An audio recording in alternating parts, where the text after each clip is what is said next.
Holy crap. People persist in doubting the evidence. Don't run and hide.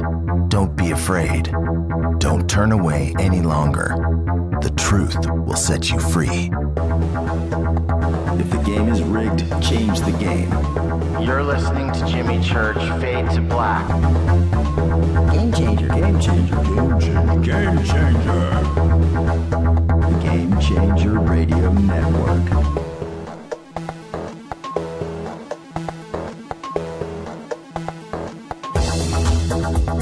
All of our imperatives towards Jimmy Church. And now, your host, the captain of conspiracy, the prince of paranormal. This ain't your daddy's radio network show. This is Jimmy Church, Fade to Black.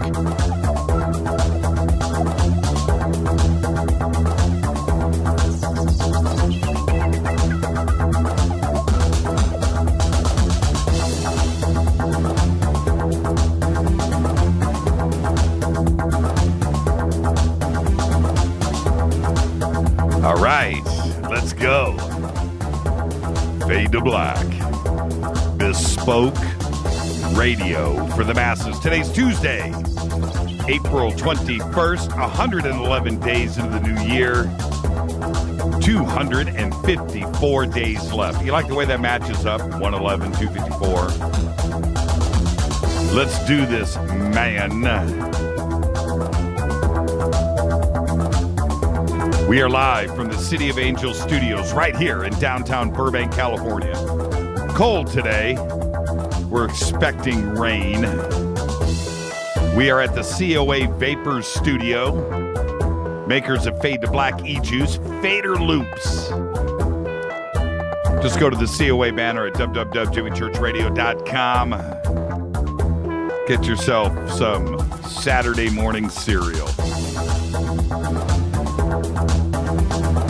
For KJCR and the Game Changer Network, I am your oh-so-humble host, Jimmy Church. What is cracking, everybody? Tonight, we have Dr. Richard Allen Miller back with us. Tomorrow, author Brad Olson. Going to be taking your calls tonight, 323-825-5045. You can Skype in Fade to Black 14. Like to welcome everybody listening all around the world, all across the United States, hither and thither, to and fro, back and forth, up and down, east and west, north and south, far and near. This is Fade to Black, a big, proud salute to the men and women in uniform. That's right, fighting the good fight for us. For without them, there is no me, there is no you, there is no us. And you couldn't hear me right now. I need you to think about that for a second. Freedom of speech is everything. And tonight, Dr. Richard Allen Miller is going to show you what it's all about. All right. My mantra this week, I'm sticking to it.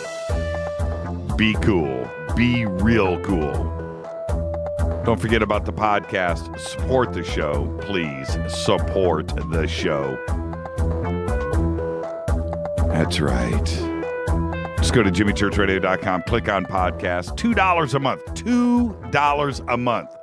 You get the show, you get your apps, you get the archives, all of that. Okay, somebody emailed me earlier this week. Jimmy, what happened to the special videos you were going to do for the podcast? Well, we'll get to that eventually. I do want to do it. We've got some ideas. And we've spoken to a couple of really cool researchers about doing some exclusive stuff for the podcast. Okay? All right, so we'll get to it. And I don't want to forget, Contact in the Desert is May 29th through the 31st. And Jill Hansen contacted me today. She's like, Jimmy, what's your schedule? I can't wait for Contact in the Desert. Dolan's going to be there. We're going to hang out. Yes, Jill, we are. And the schedule is, I know I mention it, but it's very important. I also spoke to Chris Garitano today of the Montauk Chronicles, And so this is the schedule. And I also spoke to everybody out at Contact today.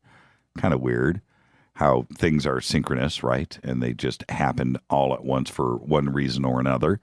But Friday night, we'll be broadcasting live May 29th. And from the Lotus Hall. And then Saturday afternoon, I'll be hosting the UFO physics panel with Stanton Friedman, Richard Dolan, Mike Barra, Nick Redfern, William Brown, Steve Murillo, and Joel Garvin. And that is at the huge outdoor amphitheater. That's at 5 o'clock on Saturday. And then Saturday night will be the West Coast premiere of the Montauk Chronicles with director of the movie, Christopher Garetano. That's going to be from 10 p.m. until midnight under the stars at the amphitheater, and we will do a question and answer. Wow, that's at midnight. Wow, so question and answer. Should we do the question and answer before?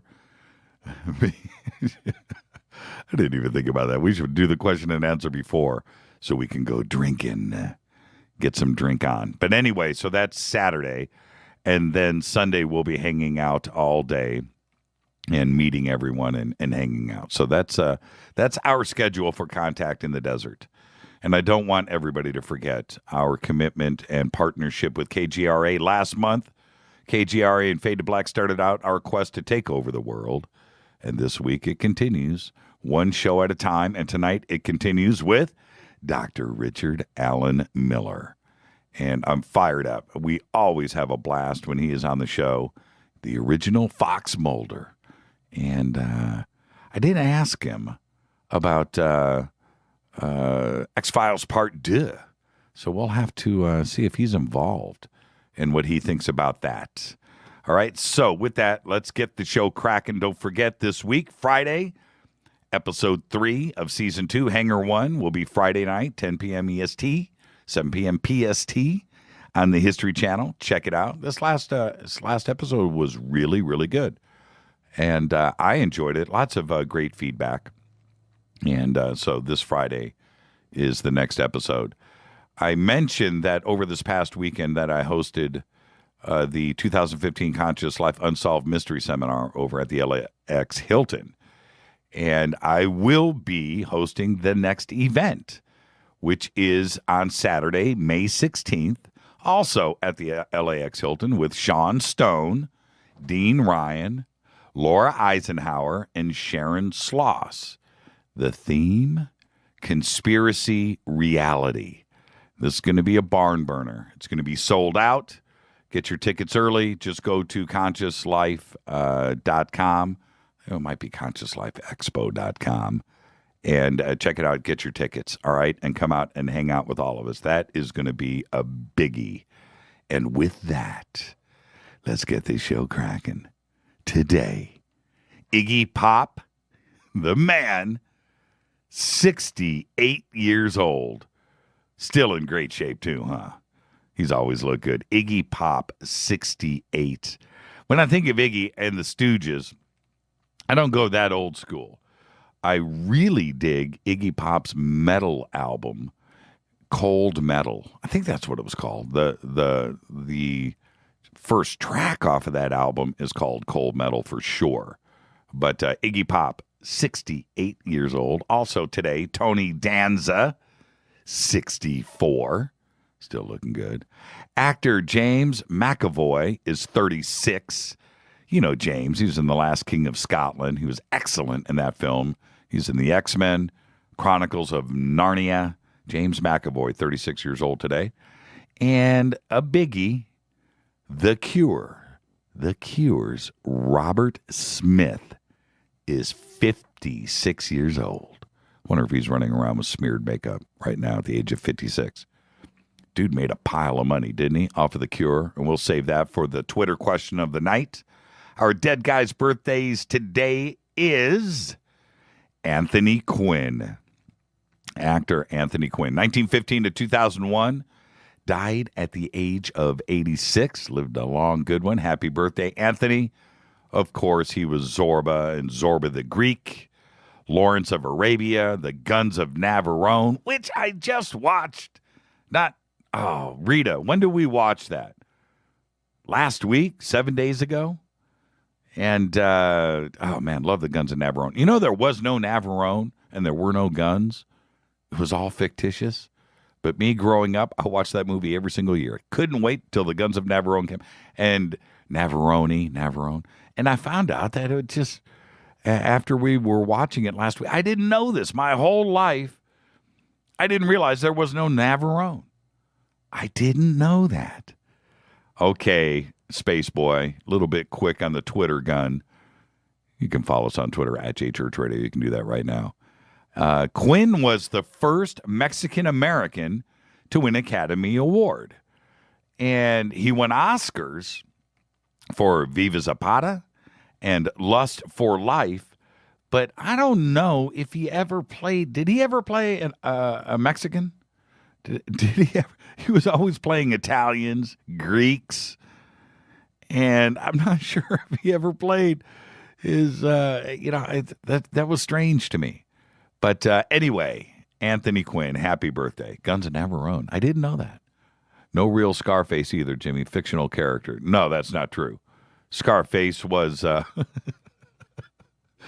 Scarface was Al Capone, right? Or no, who was the original Scarface? I have the DVD. I have the Scarface. That's from Tammy. She's tweeting in. I have the original Scarface set downstairs. Rita got it for me for my birthday about 10 years ago.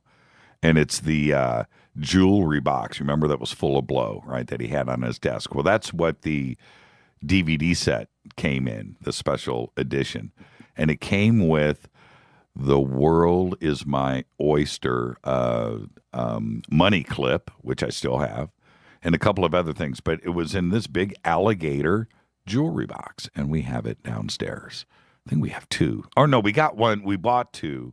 We got one for another friend of ours. But anyway, happy birthday, Anthony Quinn. All right. Time for Twitter. Your favorite Cure song. Yes, Space Boy. What is your favorite Cure song? I've got two. It's The Cure. Your favorite The Cure song.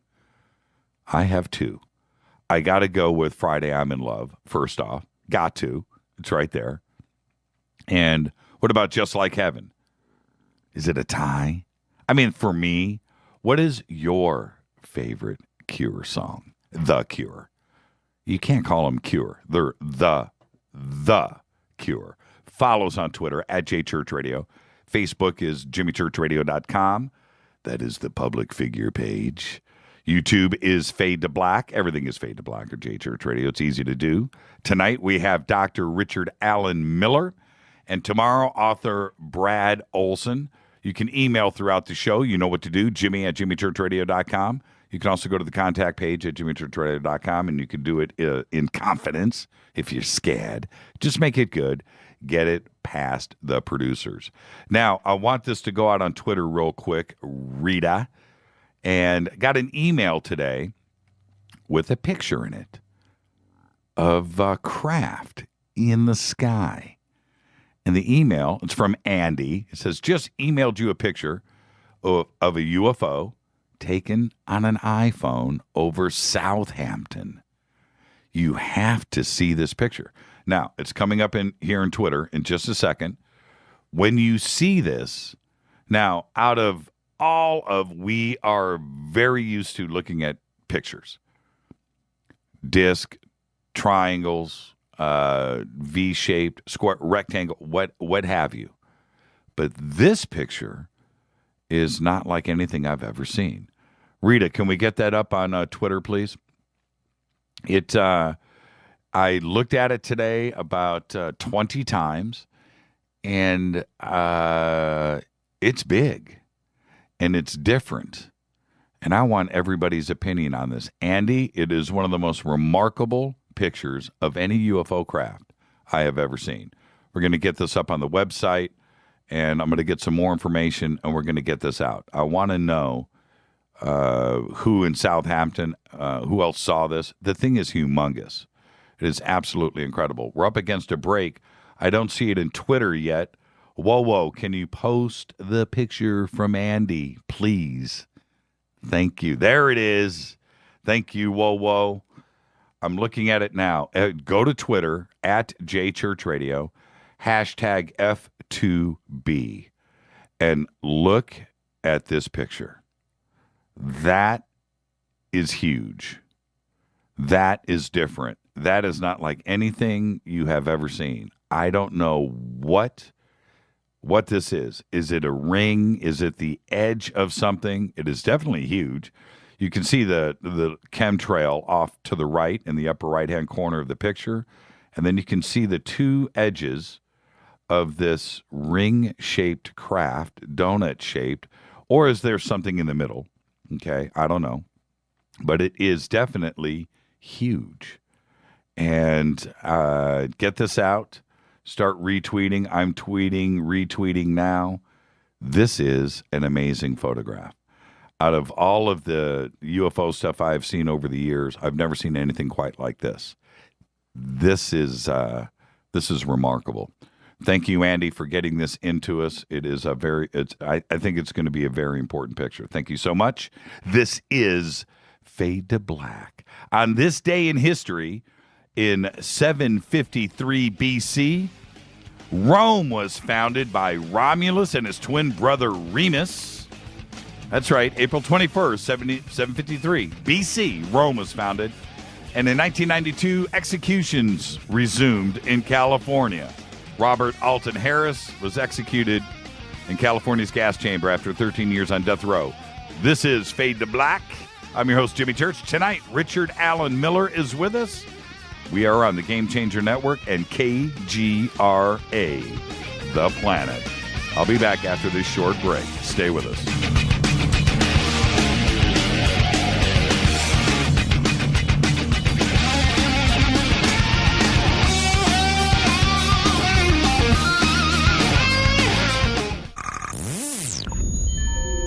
You're listening to Jimmy Church, Fade to Black. Fade to Black will now pause for alien identification. The station that talks the net. KGRA Radio. What's up, revolutionaries? It's me, Jimmy Church. Do you have an IRS or state tax issue? Well, I did, and I called national tax experts. My problems were fixed, done, fini, and man, I gotta tell you, it was a relief. National Tax Experts are a recognized tax office that services clients in all 50 states. It doesn't matter where you live. Give them a call. I'm telling you, they take the time to understand each and every client's individual financial status as well as their financial goals. And that's exactly what you need, my brother, when you're taking on the evil three-letter. So, seriously, give them a call today at 1-877-909-5444. Again, 1-877-909-5444, or go check out their website, www.nattaxexperts.com. That's NATTAXEXPERTS.com. Tell them Jimmy sent you. This is KJCR at JimmyChurchRadio.com.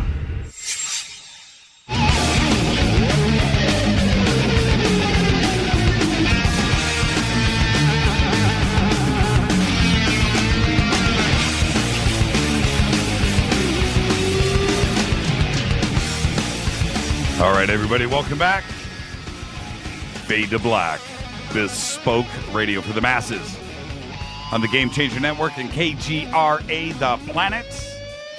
Tonight, Dr. Richard Allen Miller is with us. Tomorrow night, Brad Olson. Got a great week lined up.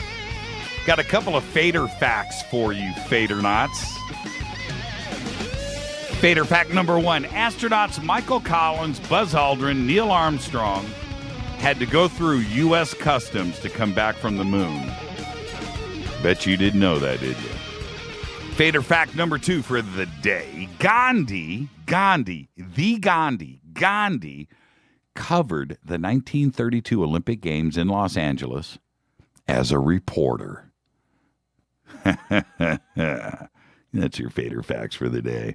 Now let's get to all the news you know nothing about. Tonight, We're going to talk to Dr. Richard Allen Miller about what's going on at Walmart.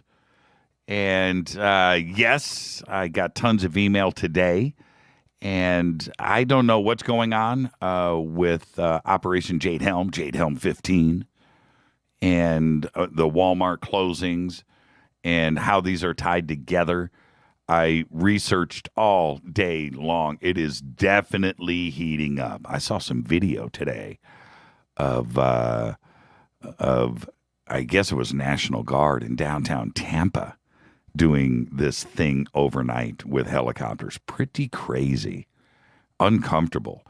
And the actors, because you have, well, I assume of course they're actors, paid. But to watch these helicopters fly in and out of downtown Tampa and the other stuff that is going on with these actors, it's pretty bizarre. Is it all connected? Well, it is definitely stinky and smelly. We're going to get to the bottom of it. All right, let's get to the news that you know nothing about. I just wanted to give you an update there. We'll be talking about it all night tonight and probably for the next 6 months. Losing your phone is never fun, but especially not when you have hundreds of song ideas on it. Metallica's guitarist Kirk Hammett had to find this out the hard way 6 months ago when he lost his phone, and as a result, check this, 250 Metallica song ideas. He said today, I was crushed. I didn't get it backed up. When it happened, I was bummed out for about 2 or 3 days. I'm still looking for it to this day. Hammett has been with Metallica since nearly the beginning. He joined the band in 1983, 2 years after James Hetfield and drummer Lars Ulrich formed it.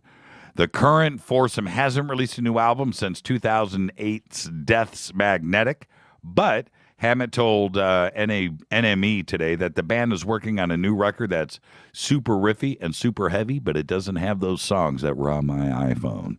So there you go. Can you imagine that? 250. Somebody out there has Kirk Hammett's photos that he took with that iPhone, his personal information, and 250 Metallica song ideas. Wow. There's going to be an album coming out here real soon by some band in the Midwest, and it's going to be pretty good. As the first half of the Joint Asteroid Impact and Deflection Assessment Mission, the European Space Agency this month has started planning for the launch of its Asteroid Impact Mission, AIM, in October 2020. AIM's mission, now I need you to note this, AIM is AIM, okay? Asteroid Impact and Deflection Assessment Mission, AIM. AIM's target will be the binary asteroid system of Didymos, which is composed of two. It's a main 800-meter wide hunk of rock circled by, it's got a little moon, a 170-meter wide asteroid formerly known as Didymoon. It's the smaller asteroid of the two that NASA is interested in thrashing. Once AIM arrives at Didymoon, it will carry out an impressive array of mapping and surveying utilizing small CubeSats, little satellites that will be launched from the main satellites to gather data from the asteroid's vicinity. And ESA also hopes, the European Space Agency also hopes to land a small lander on Didymoon to complete the work. AIM will utilize high bandwidth laser communication system. Now, AIM will be a science mission on steroids, a prelude to NASA's dramatic follow-up mission, the Double Asteroid Redirection Test, or DART. Get it? Aim your dart. Before you throw a dart, you take an aim. Get it? It's one of the best space acronyms ever, if you ask me. With the planned Didymos arrival at the time of 2022, DART will be accelerated to 6 kilometers per second. That's nearly 14,000 miles per hour, and it will punch right into the smaller Didymoon. And then we'll see what happens next. 2022. Not that far away, actually. Time flies when you're having fun. In what is surely to be the most resolutely optimistic architectural proposal of the year so far, French firm OXO Architects has put forth a plan to build a city in the Sahara Desert, a vertical city that looks like a rock. The city's sand tower is technically described as a mixed-use tower, but in its scope and ambition might be more accurately termed as space-age arcology. Rising to a height of more than 1,400 feet, the tower is going to have floor space of 192 acres and include residential housing, business offices, hotels, shops, restaurants, sports and recreation facilities, and a museum. The tower's exterior design, meanwhile, would incorporate angled facades with shading materials and sensors calibrated to make the most of the desert sun, collecting solar energy while cooling the interior. You should see these pictures. They're absolutely incredible. It's a rock, a tall rock. It's pretty cool. After weeks of gradual recalls, this is a heartbreaker. You may have heard this. Bluebell Ice Cream is now pulling all of its products off of the shelves. The company is recalling ice cream, frozen yogurt, sherbet, and other frozen treats because it all could be contaminated with listeria. 3 people have died and 5 others have fallen ill from the bacteria that may have come from Bluebell products. And Bluebell's decision to yank all of the products came after tests showed that some half-gallon containers of chocolate chip cookie dough ice cream contain listeria. So far, Bluebell has documented 5 cases of listeriosis in Kansas and 3 cases in Texas. But this is the crazy part about the story. The Kansas Department of Health and Environment said 3 people in the state have died from listeria over the past year, possibly from Bluebell. All 5 of the people who got sick in Kansas were patients being treated at the same hospital for unrelated causes. The connection?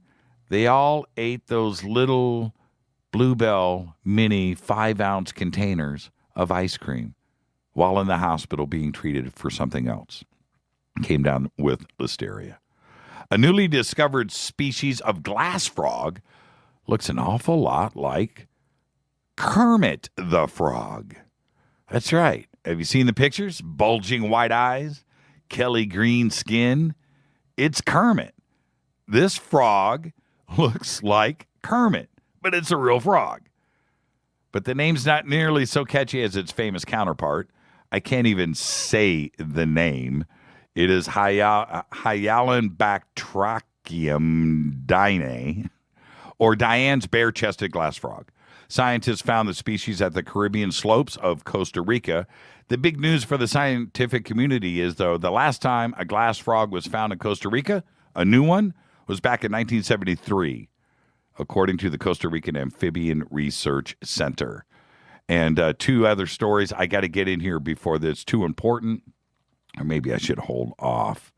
Should I? I got a breaking Facebook story, and I have got a breaking Google story. And also, the Serbian president's aircraft was downed by coffee. You know what?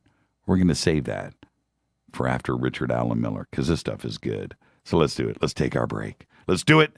Let's get Richard Allen Miller in here. This is Fade to Black, bespoke radio for the masses on the Game Changer Network and KGRA The Planet. I am your host, Jimmy Church. Tonight, Richard Allen Miller. Tomorrow night, that's right, Brad Olson is back from up north. Can't wait. Great author. We'll be back after this short break. Stay with us.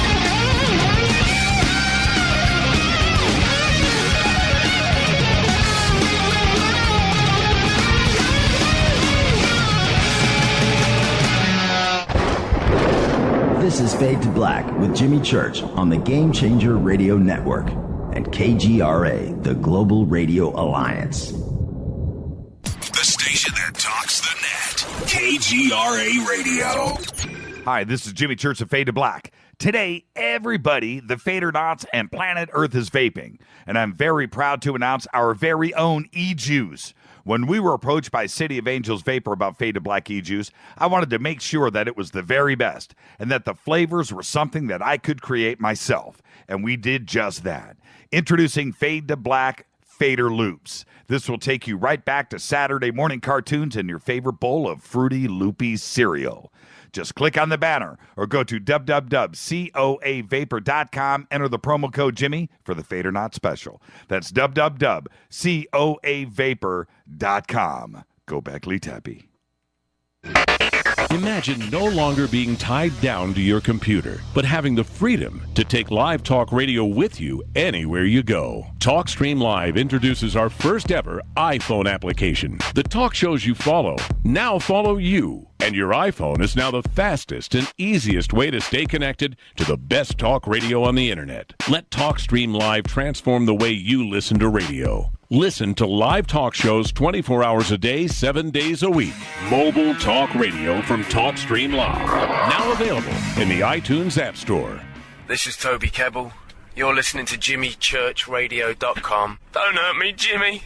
I'm only little. Hey, I'm Adrian Grenier. And this is Ari Gold. We're the Honey Brothers. We're of the Honey Brothers. Hey, I'm Adrian Grenier. And I'm Ari Gold. We're the Honey Brothers. And you're listening to Jimmy Church. The Revolution. Attention, all Fader Knots. Studio Dome has a special deal on their SD1 Bluetooth speaker. Just go to jimmychurchradio.com, click on their banner, enter the promo code Jimmy, and you get $40 off and free shipping on the SD1. It's voice activated, comes with a USB antenna, cables, and a carry bag. Never listen to your phone, tablet, or laptop speakers ever again. It's the only way to listen to Fade to Black. That's jimmychurchradio.com, Studio Dome banner, promo code Jimmy. Go back, Lee Tappy.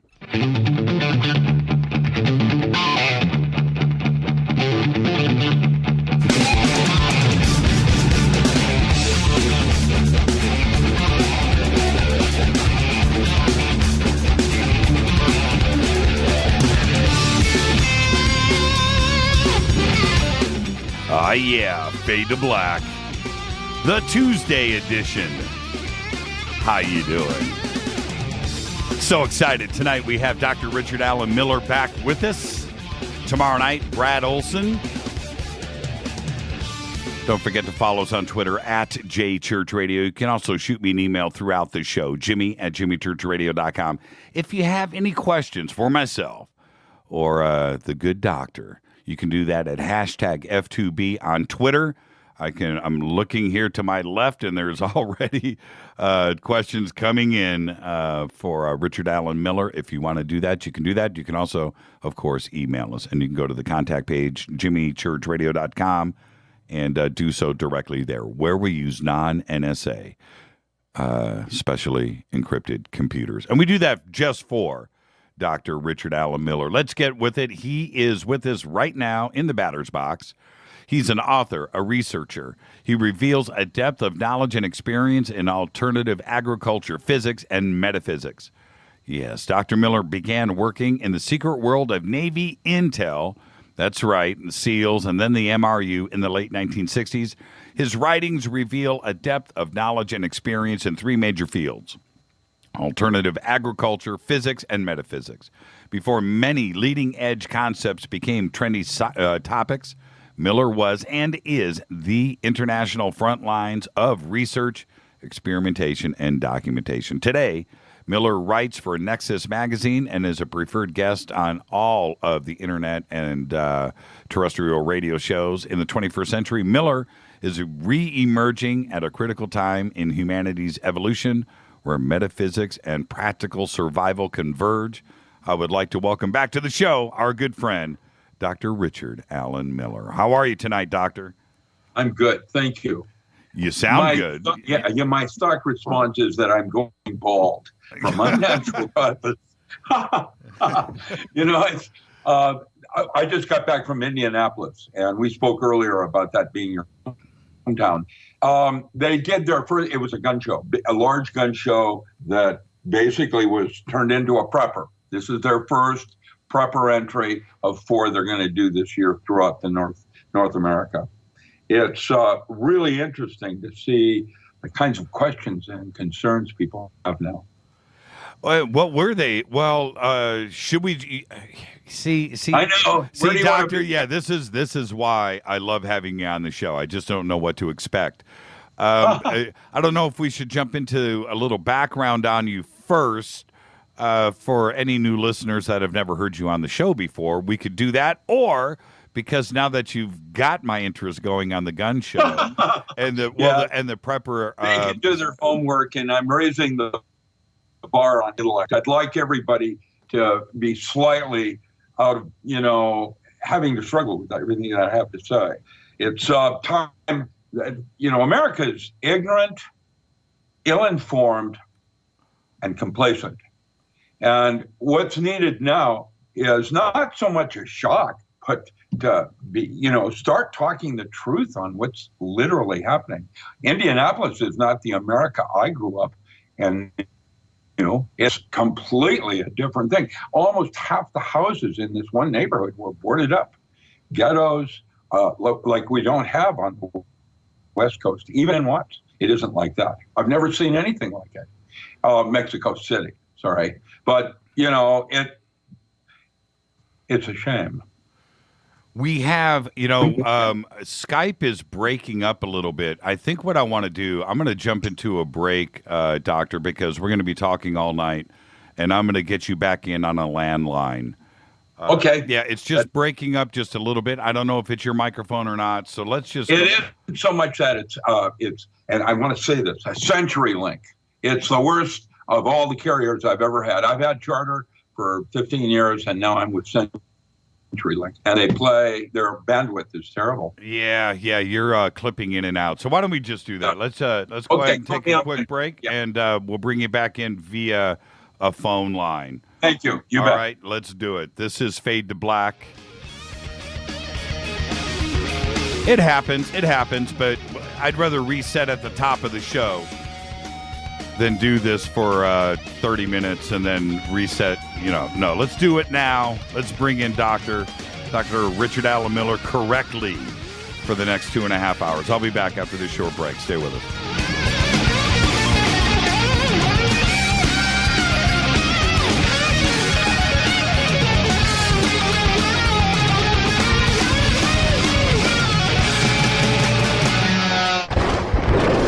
This is Fade to Black with Jimmy Church on the Game Changer Radio Network and KGRA, the Global Radio Alliance.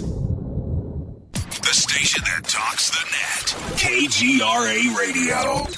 Hi, this is Jimmy Church of Fade to Black. Today, everybody, the Fadernauts and planet Earth is vaping, and I'm very proud to announce our very own e-juice.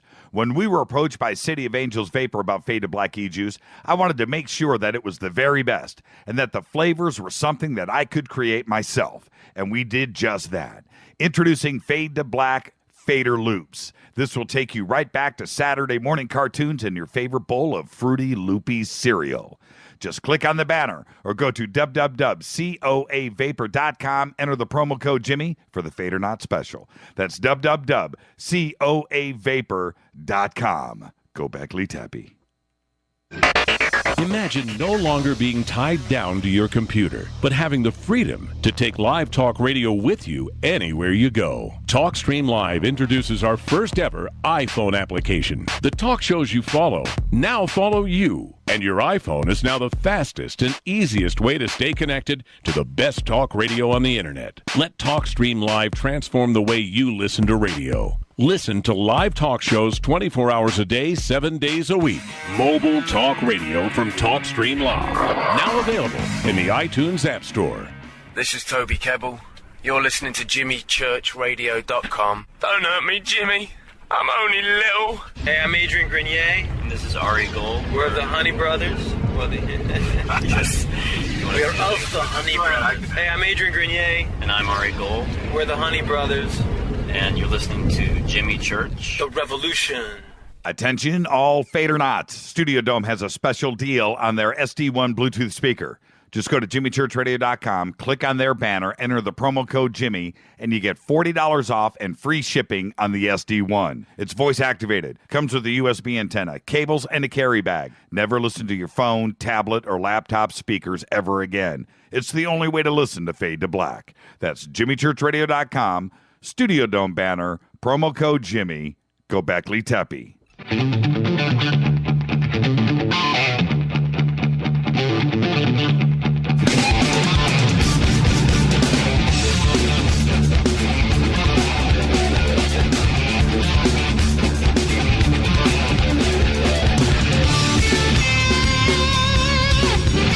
All right, we're back, Fade to Black. I want the very, very best for the Fadernauts and for the good doctors. It's going to be a long, fun night, and the audio is critical. This is Fade to Black. I'm your host, Jimmy Church. All right, Dr. Richard, are you there? Yes, I am. Now you're nice, crisp, clear. Okay, cool. I'm sorry about my Skype. A friend of mine is going to send me a mixer and some other audio equipment so that I can become just a little tighter on the boards. Oh, you're going to become one of us. Wow. No. I can't do that. No, but I'm going to have some more, maybe a little higher gear than Logitech or whatever, low life like me can afford.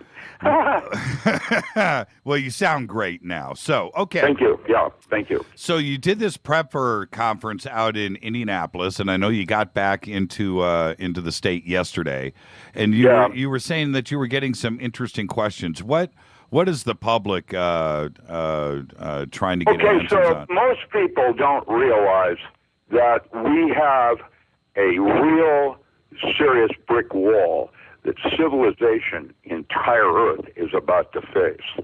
And so there's a lot of distractions in the media. Look, children, they're beheading people over in ISIS.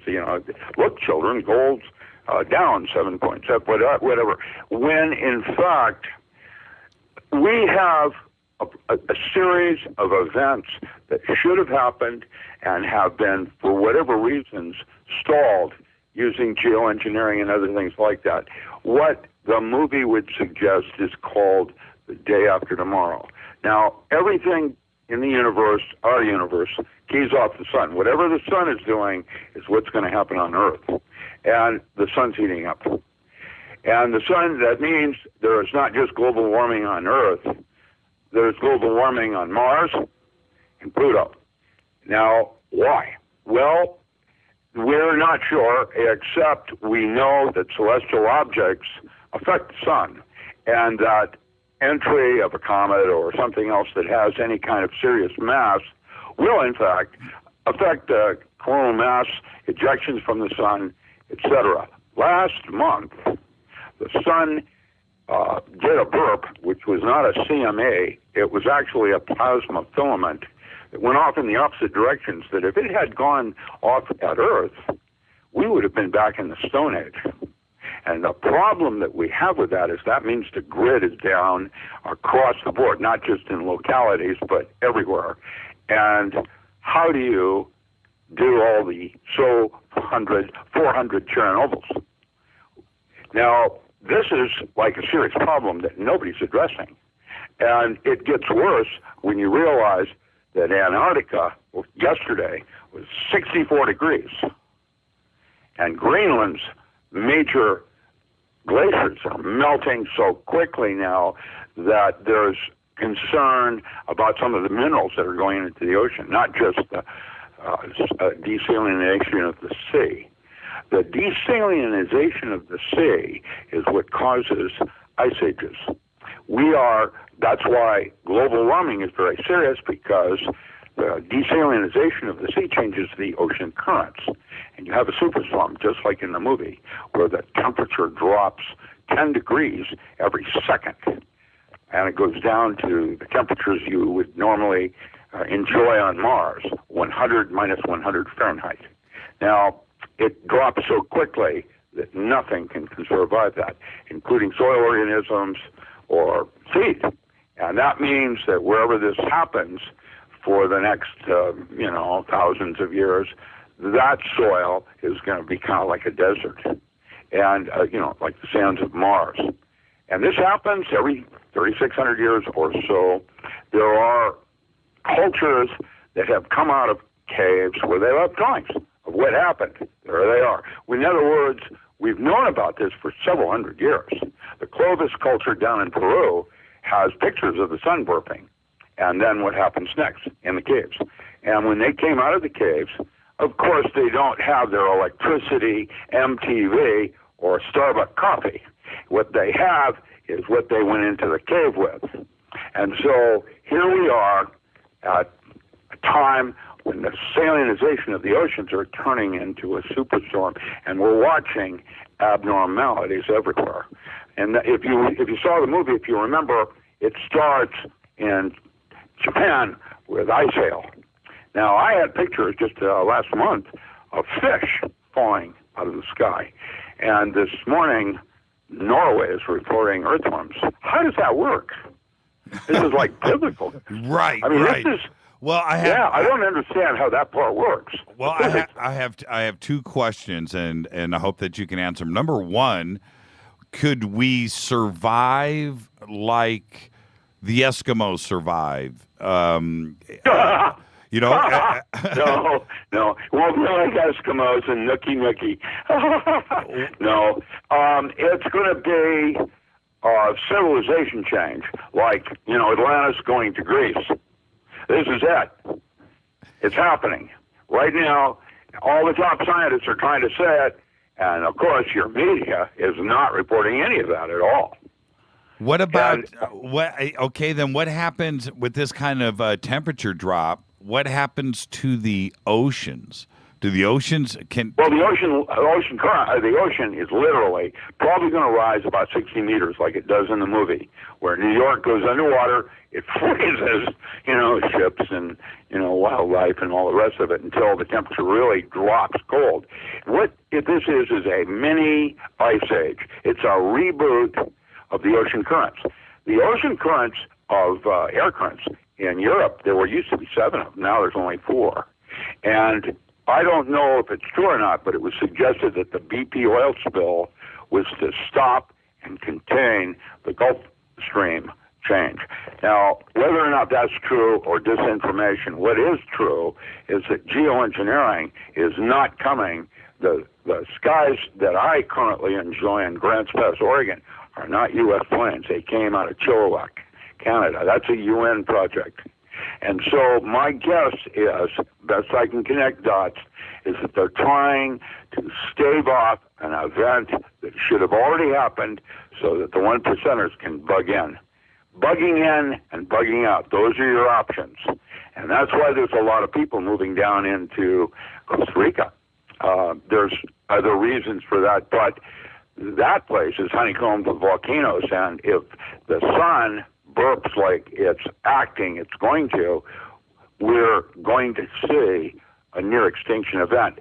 This does not have to be a bad thing. It's just a thing that has occurred throughout history. Now, what's causing the sun to heat up is the big question. And that's where NASA has now reported an object coming in off of Neptune, off elliptic. It is not a stable orbit, so they have no exact precision on how it changes over the 3,600 years, except that it's affecting the orbits of Saturn and Pluto and Neptune, of course. And they have calculated from the mathematics of it, it's about 5.5 times the size of Earth, and it is much denser, like nickel or something. And so it probably is a collapsed binary star, often known as Planet 7X.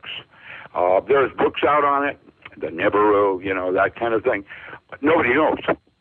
But there are plenty of cave drawings from when it happened before. And so the dots are there to connect. You talked about your, at the end of your advertising, what is that, what is that called, Go Blink? That place in Turkey. Yeah, Göbekli Tepe. Okay, now that place was probably put underground because of this recurring event. That's my guess on how that all works. I don't know that. I'm just a physicist trying to connect dots, and I don't know. What I do know is there is this object coming in off ecliptic, and it is affecting our sun. And there's global warming, as I said, on Mars and Pluto, which means the Earth is going to have a mini ice age. Most likely, it will first start with a grid collapse before 2017. What? And then by 2020, when this object is actually in full route through the solar system, the bad news there is after the ice age will last 2.5, 3 weeks like it does in the movie, and then you'll enjoy snowpack for 2 years, and in the northern climes. And then the ocean currents will reboot, and civilization will start anew. Hopefully, rather than communism and capitalism, it'll be more around communalism and barter. I don't know. But I do know there will be mass extinction, and that is going to happen, and death is not the end of things. So I'm not afraid of that, whether or not you bug in. If you're going to bug in, the message I gave is you need to be at least 10 feet down. That's how deep the frost lines are going to go. Oh, I can dig that hole. Yeah, but you're going to have to go in there with your soil organisms and your seed, because when you come out, neither of those have lived. Well, that means anything that you want on the surface of the Earth after this event, you're going to have to bring with you. No, you know, I've been to Costa Rica, man. Costa Rica is pretty cool. Nothing wrong with Costa Rica. Yeah. But well, the way I put it is, you know, the USS America is taking on water, and whether or not it's going to sink or swim, I think it's time to man the lifeboats. And I'd like ones with oars. So we call those sustainable lifeboats. And what I'm doing now is setting up projects or prototypes in different parts of the United States. We have a 3D printer that will print a 30-foot geodesic dome in 24 hours. I've got video. And it's inexpensive, of cement. And then it will coat it with magnesium oxide just for Fukushima. The problem is, all of this that we're talking about is not going to work if we do not turn the switches off before the event occurs. Because when the event occurs, the grid's down. Now, everything will be frosty, and so everything's in stasis. But when it changes and goes back to normal, what will happen next is you will have 400 Chernobyls going off, and nothing will live on Earth. Well, before I get to what can we do, what are you personally doing? Do you have that? Have you dug the 10-foot hole? I'm 71. You know, I've done my tour. I basically see this as an opportunity for spiritual evolvement. And so I'm working on myself. That if I wish to change the world, I change myself and the world changes with me. And at some level, all of us are in the same boat together. And none of us get out of here until each of us does our purpose. Time is not real. We can go there and talk about time travel. I believe I was part of a time travel experiment. That's an interesting, weird thing. And we can talk about CERN and what they're doing there with that big dark matter generator. It's kind of creepy when you think about the physics involved, what they're thinking to do. I saw this biblical interpretation of CERN that scared me because the metaphysics was impeccable. And his suggestion was that someone was trying to recreate biblical prophecy. Well, that's possible. Well, if something crazy happens, just because I know, and none of us will probably really ever know what really happened. I have to tell you, the 1%ers are not human. I mean, when I say that, they represent the least human qualities that we aspire toward. And to understand the actual concept of what an alien might be leads me to blood types. Genome, that fourth genome in blood type. Where did it come from? What is it? That's like the alien is hiding inside each of us, and the war for Earth is going on metaphorically inside each of us. That's the complacency thing that I'm concerned about. Well, that's possibly a physical side, but also they lack any moral character that you and I or anybody else has. Yes, as we define it. I understand God's will where we seem at conflict with each other and we see differences in our belief systems and so on. That's, for me, a normal thing and the limitations of men.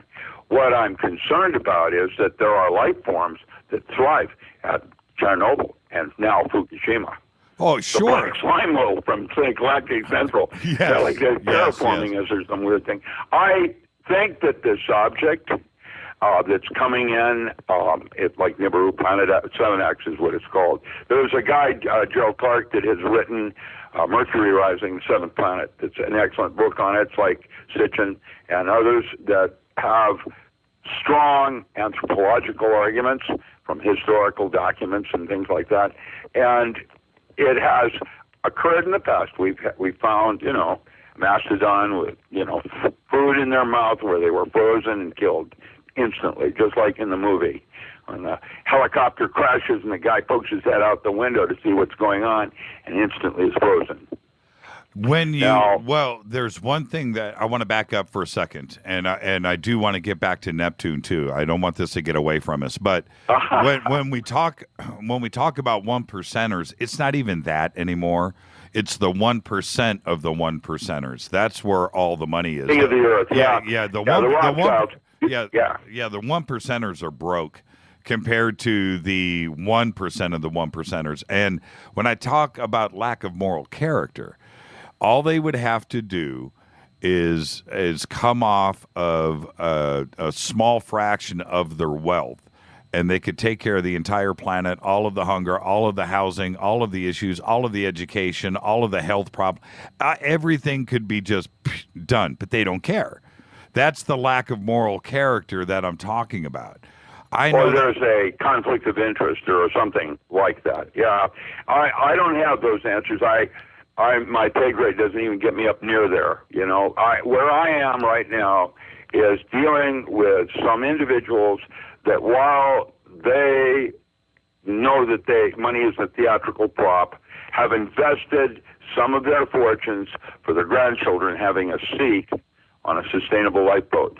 We have projects going on in several states that are, modeled after habitat and how they're different from different parts of the country. And I would concern myself with saying that I think family is more important than anything. And so where should you move is where you are, except maybe the Madrid fault line, where there's all those reactors. That's crazy. Yes. Yes, it is. And nobody talking about it. Well, when what's that about? Well, when Rita and I purchased our house, one of the things that I had thought about my entire life is, once you go and you become king of your castle, right? That the first thing I was going to do was put in a bomb shelter in the backyard, and then maybe even buy the RV and park that in the driveway and have that stocked full of stuff. So just in case I needed to drive to, the mountains somewhere. But anyway, I never did that. And am I prepared for anything? I live in Southern California, as you know.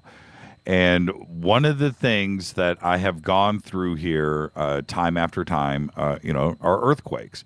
And it could happen tomorrow. It could happen tonight. It could happen during this show. And am I ready to go? The answer is no. Do I have flashlights? Yeah, I've got flashlights. Do I have 2 weeks supplies of food or a month or two? Am I ready to go? No, I'm not. And neither is the rest of Southern California. And, we can talk about natural disasters, plasma burst. We can talk about chemical or biological or nuclear disasters. We can talk about all of that. That is all things you should be ready for, but we're not. And in the case of an earthquake, am I ready? No, nobody is. Our memory is short. I know that when I went through the last earthquake here, and you went through yours up in up in Northern California but you're up in Oregon. But in San Francisco, when those earthquakes happened, everybody said, well, you know what? Yeah, the Santa Cruz, all the people were traumatized from that. That's correct. And they thought, we're going to be ready for the next one. You know what? They're not. They didn't do anything. A week later, you're back at work, and you're rebuilding whatever, and it's a distant memory. And so I had asked you earlier, are you prepping? Are you prepared? Is this something that you are doing yourself? Well, the thing is, it's yes and no. Yes, water. You start with basics, and then you evolve one step at a time. Simon says you can go halfway to the door. It's not prepping for anything is impossible. But what you can do is begin the process of the journey toward sovereignty. Water, for example, if the grid goes down, the municipalities are going to be able to fail in delivering water to the masses. Like you're already having trouble in California with this irrigation. I know. Okay. All right, let's pick up right there when we come back after this short break. This is Fade to Black tonight. Dr. Richard Allen Miller. We got a lot to talk about. We'll be back right after this. Stay with us, Doctor.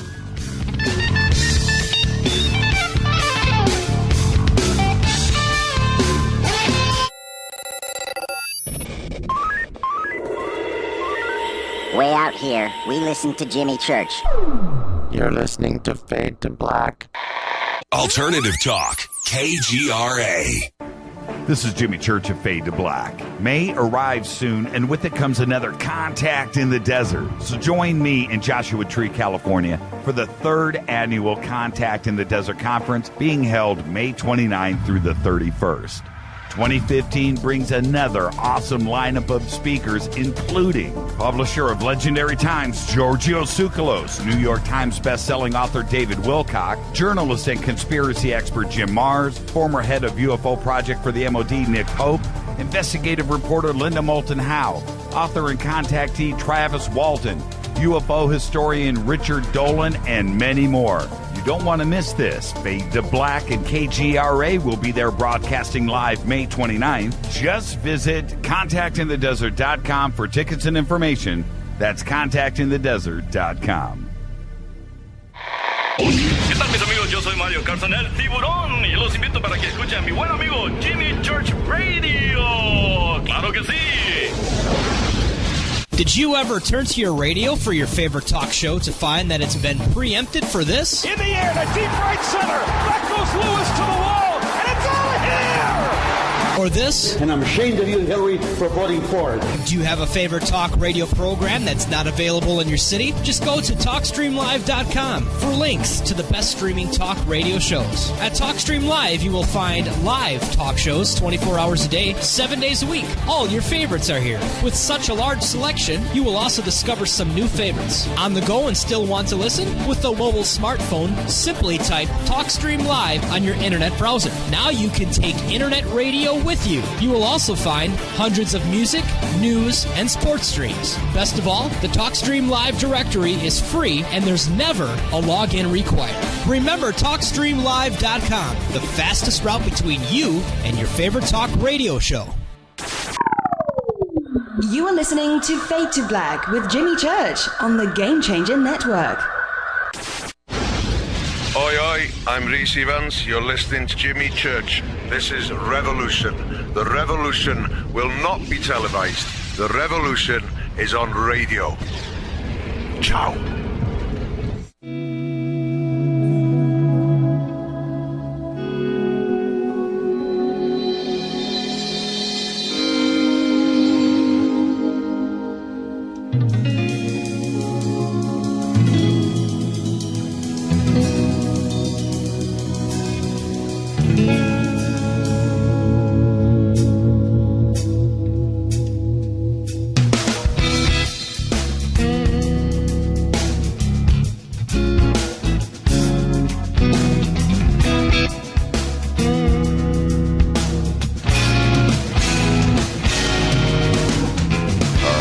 Welcome back, Fade to Black, the Tuesday edition. Tonight, Dr. Richard Allen Miller is with us. Tomorrow night, Brad Olson will join us. And, of course, Thursday is Fader Night Open Line.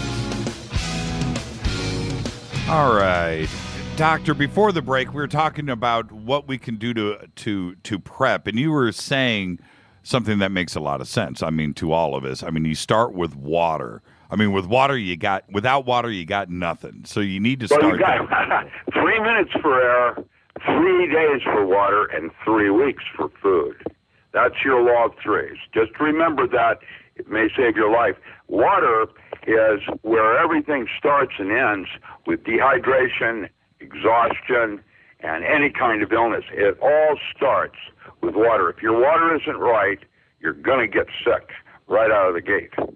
And so if the grid goes down, and it will, because the sun's heating up, there are these ejections coming off, you can follow that daily at suspiciousobservers.com. That's one of my use. There's others. Space Watch has another one that's very good. And they were basically suggesting that most of our earthquakes and electrical power dissipations, crashing of the grid, is all directed from the sun. And pretty much that's accurate. There are EMPs, strikes, military, there's terrorism, whatever. But mostly it's probably going to happen from the sun. It's already doing it. And so you can count on at least being down for a minimum of 3 days, possibly without water. And that's what FEMA's about. And FEMA is basically like Hotel California. Once you're part of that system, you're in for the duration. What you need, what I do for today, what you need to do tomorrow morning is have 3 days of water for every single person and animal in your household, and have a backup plan on how to replace it the first day. Now, replacing the water is not that hard. We have filters that you can buy that will just filter seawater into potable water. The general rule, you use activated charcoal from a campfire. You could take a pair of jeans, tie the bottom leg off, fill it with sand, and use that as your filter. And then to kill the organisms, you might want to boil it 10 minutes for every 1,000 feet, which means if you're up in the mountains at 3,000 feet, you're going to need to have to boil the water for 30 minutes to kill any of the bacteria and creepies that might be in it, like H. pylori or, coliform. Now, the problem is, in areas like Oregon, where we have serpentine soils, a lot of the water has arsenic in it. So you need a testing kit, something that you just don't presume because the water's flowing and clean that it's drinkable. You do not know that, and an animal could commit suicide up above you, and the water will have coliform and other kinds of creepy in it. It'll kill you in a heartbeat. Salmonella. Now, that's real terrible. How many days of bullets should you have? I'm just kidding. That was a bad joke. That was a horrible joke. Horrible joke. But seriously, how many days of bullets? I've whenever I go to those websites and I'm looking at the prepper kits, the freeze-dried food and all of that. Yeah. I'm always tempted to just, pop down the credit card and get a year's supply and put it in the garage. But most people don't realize that when they do that, they're buying the wrong things, because if you took a look at your diet today, it's not pinto beans, it's sugar. And firstly, that's a good place to start rethinking your lifestyle. Besides water, is what you're eating and why. Yeah, it's gold. A garden, small garden, where you're producing at least 30% of your food will give you, I would say most of us are less than 10%. The city, like Burbank, out of Laughlin, with Rowan and Martin, there it is. That town produces less than 7% of its food. Everything is brought in. Yeah, there's nobody grows anything here. You can't. Well, then how does that work if the grid's down and you don't have transportation because the ignition systems don't work? Or wait, there's a strike, Teamsters. Or better, there's you can't get in. I was down in the Trinity Alps, and just between Wairika and China Flat area, Well, 3 bridges, each of which would go down. And so the Indians that live back up in there, one of the little projects they're going to do is show senior citizens how to ford a river using a rope bridge. Now, you're going to get cut off from society. It's going to happen. And if you're in a major metropolitan where you have, 12 floors, and you're living 12 floors up and you want to go down to take a bathroom because you don't have running water, what are you going to do? Well, and it's going to be real awful for some people. And like I was saying earlier, when I go through those scenarios, when I'm looking at those food packages to purchase, and it always seems like a good idea. It's better safe than sorry. But I start to think about if I'm the guy with the water in the neighborhood and they find out that I've got, a 6-month supply of water stacked up in my garage and food, I'm a target. And that is correct. Yeah. And the other part of it, that's why you have small rural communities with neighborhood watch. Yeah. And if you have a well and you put a hand pump on the other side of that well as a switch, $60, you could be the lifesaver and have something to barter to the rest of the neighborhood. Yeah. Now, what about coffee? Would that be something to barter? Coffee? I'm not kidding. I would think Starbucks. We're going to have to do something with herbal coffee with dandelion and chicory. I mean, get a grip. Coffee is going to be one of the first things you lose. It's a West Coast religious experience. I get it. But it's not going to happen. You're not going to get your coffee from Ethiopia, and you can forget Hawaii. Hawaii will be the first place in shipping lanes that's ignored. And imagine what they're going to do as isolated as they are. Well, they got coffee and pineapples. They're good to go. There you go. And mango. Coconuts. That's right. Yeah, they're good to go out there. Well, okay, so let's back up. You had mentioned that in this one scenario that we're being affected with Neptune, that if this goes down, the temperature change is going to last for, I think you said 2 weeks, right? Yeah, about 2.5 weeks. It'll be frosty out there. And then the ice that fell 20 feet, 10 feet, won't dissipate for a couple of years. But you can put a greenhouse up there and grow things using the sun again once the temperature changes. Unless, of course, it's raining plutonium or volcanic ash. Right. That is what's happening in Guatemala and Costa Rica right now. That's where the bug out people are going, Smart Money or New Americas. That place is also dangerous right now for that very reason. I have a question for you because you're much smarter than I am. With all of the nuclear testing that we have done around the world, all the countries in underground, above ground, in the water, with all of those detonations, where is all of that radiation and pollution today? Probably Africa. All the mafias of the world are our refuge and garbage collectors. In the United States, it's, Southern Oregon Sanitation or whatever. In Japan, it's Yakuza.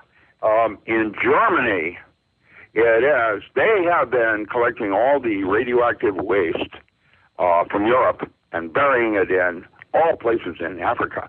And it's interesting to note that radiation sickness and Ebola are identical in symptoms. It's no wonder Africa's sick. If you looked at NETC.com, the Nuclear Emergency Tracking Center.com, Africa's lit up like Japan, like a candle, with RADCON 4 level alerts. Everybody in Japan's sick now. I remember when I first started talking about Fukushima, we were talking about 28% of the children in Tokyo had thyroid anomalies. That's now up to 48%. And it's getting much worse. They used to say that taking an astronaut through the Van Allen belt was almost impossible. Yes, it is, because of the exposure of gamma rays and all that creepy stuff that's up there. But now there's another particulate cloud of cesium-137 and plutonium up there that is now casually dropping in places like North Carolina, where they'll have a dandelion that grows to 6 feet. Right. It's irresponsibility. 3 Mile Island was misrepresented. Hanford is currently leaking in the Columbia River. In fact, all of the General Electric Daiichi-like reactors in the United States are over 20 years old, and they're all leaking. So the big message that I have been giving is turn the switch off. And you need to do it now, because tomorrow, it's going to be the day after tomorrow. And when that happens, you're not going to be able to turn it off because the grid's gone. And if you don't think that's messed up Japan, there's reports now coming out of the energy studies that more than Fukushima was involved when their grid went down. There were other reactors that failed that were not reported. That's Gunderson.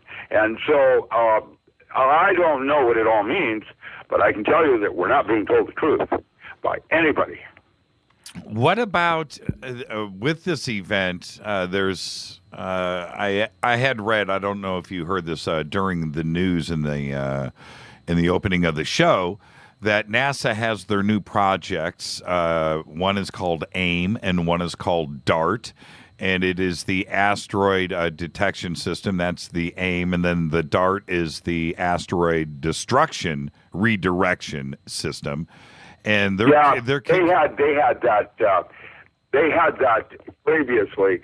The problem with that's Planet 7X and its debris field. Well, Planet 7X is not going to hit the Earth. There's a bunch of things behind it that are going to make us look like Mars. Well, but they're also talking about the same dates as you are, and 2020 is the date that they're talking about arriving there. Is this a coincidence?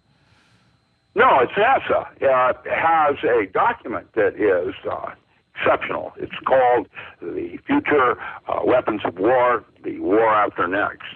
And they say that there won't even be human beings on Earth by 2050 because of the transhuman project and the transhuman movement and the Avatar projects. We already have an Avatar 1. What do you think the 1%ers are doing for immortality and going underground? I don't know how this all plays. Kurzweil's projections are accurate. NASA has been dead on in terms of there are things about a spaceship Earth with plundering of the ship supplies, and we're a spaceship and we've got skirmishes going on in every part of the ship, and we're increasing our crew by 2 million people per week. And there's no instruction manual on how to run life support. So we're in a situation here. That's page 8, by the way, of the NASA document. It runs it down cold. And by 2017, I think we're going to have enough of a problem with the sun. We will have grid collapses. And our primary grid here in the United States, if it goes down, that's not repairable for 3 years. There's no spare parts. And those countries that make the parts probably won't even exist. Is there anything that can be done with the heating of the sun and what's going on right now and what's going on with Neptune? Or don't the aliens have, an investment? The aliens. Don't they? That's the hope thing, yeah. Greg Bear is a science fiction writer that I read in the 80s. He wrote 2 books, Aion and Epoch, where at the end of the book, when Earth's mantle is changing, that's 100 miles of dirt down, nothing survives. The aliens come and take 144,000 up into space to witness the death of their mother, becoming like Mars. We're already on Mars. We have, humanity is going to survive. I think this is an experiment, and we're about to go from one civilization like Atlantis to a new civilization like Greece. I love Greece. Greece possibly, in my opinion, was one of the highest elevated civilizations in our human history. Certainly it is not what we are today. We're not even remotely near the spiritual awareness that Greece, enjoyed. They did mythic living. They had metaphor. One of the things I trained SEALs with, how to change a belief system, because beliefs are arbitrary. And if you actually begin to understand what holographic universe is about in the non-local mind, basically the brain is a four-dimensional hologram, 5 space. It's possible to change the movie. It has to do with structured water, intent, over intentionality, and a bunch of other, mumbo jumbo. But we can go there if you'd like. I'm just saying that where we are right now, we don't even have a clue. Imagination, at our level of awareness, imagination is reality, and you have to take responsibility for the thoughts you choose to entertain, whether they came from aliens or your neurotic birth. Who knows? What I do know is you have a choice. And so there's many what you can see. The glass is half full or half empty. With half full, you can see that this upcoming event is natural. It has possibilities for changing the movie, making it different than the way it is. And it's time to start thinking about how is it that you would really like it. Because if you realize that time isn't real, then the apocalypse that's about to happen is part of the length, girth, and width of men. It's always been present, even in the Bible, with Revelations and Nostradamus and Edgar Cayce. Everybody, Joseph Campbell was the one that said that when you see the kingdom of the Father on earth, the apocalypse has already occurred. It's perpetual in its potential. And right now, in my opinion, as a scientist, we have a serious responsibility with nuclear power. And we need to turn those switches off before we can't. With, how long could one survive in his, underground, 10 feet underground, infinite supplies of food? Forget about, you can be a Mormon where you've got several years of food put away for everything. Now, how long could you survive like that? I mean, obviously your sanity comes into play. And that's why entertainment's one of the big issues besides water and heat. You've got categories that need to be addressed. And so, and entertainment is one of them. I have this killer musical instrument that is a Tupperware with 12 different rubber bands around it. Okay. No, I can play spoons. Yeah? I'm kidding. It's imagination. I'm not laughing. I'm taking you you have to, because it's not so much a doom and gloom, but an opportunity. It was Nelson, who was lodge master to Rudolf Steiner, when he said, we are no longer at war in the physical world, that if we want to change this world, we change ourselves and the world changes with us. Your children are watching you. And so that's where they learn how to do pedophile and gambling and spousal abuse. They learn it from the parents. And so it's time to no longer be complacent, because what you end up doing is teaching your children how to do it. And from one metaphor point of view, that child is actually a mini-me of you. It's a reincarnation of you and your spouse. And with that, there's something more going on here that requires personal commitment. Spirituality isn't what you do, it's how you do it. And there are many different ways to God. Well, so you're saying that just as long as you can keep yourself entertained and not. Well, that's one of the things you need to do, is keep your focus on why you're here. And the entertainment part is to relieve stress. I'm not saying it's just entertainment. There's actually 7 categories, first of which is water.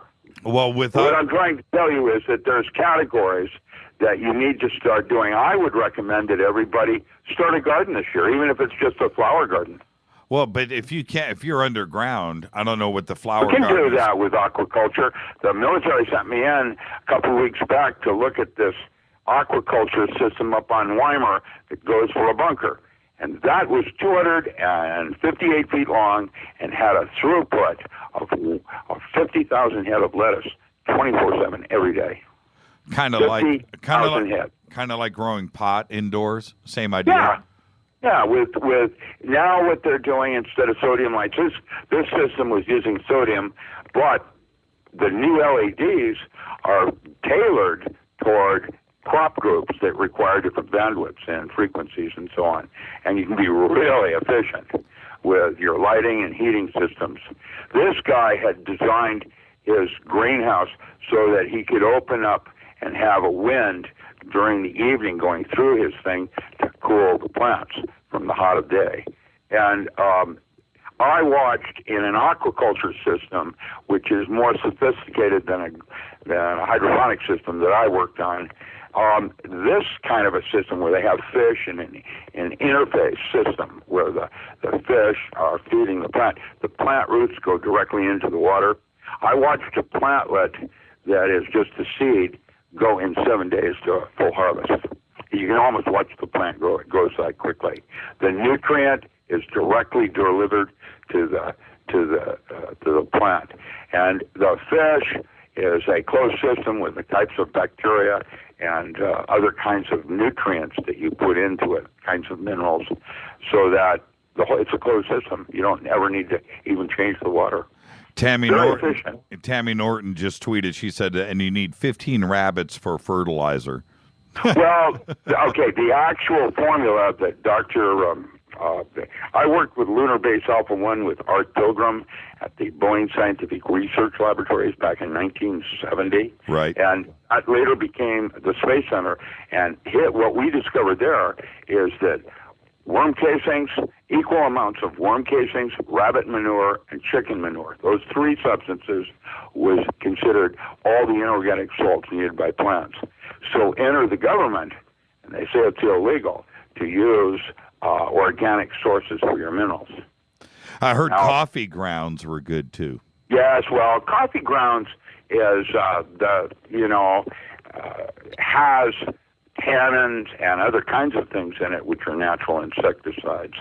That's basically when you're drinking coffee, you're killing all the cooties.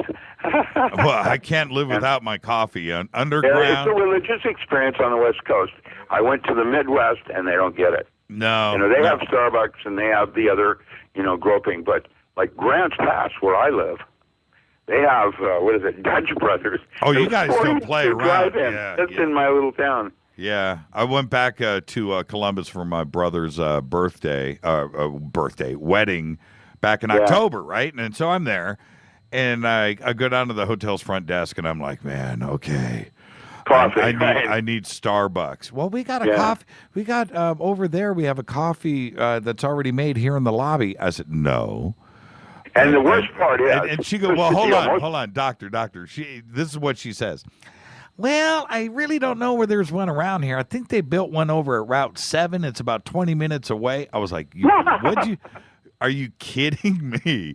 But they did have one, and I did make it. Now let's back up.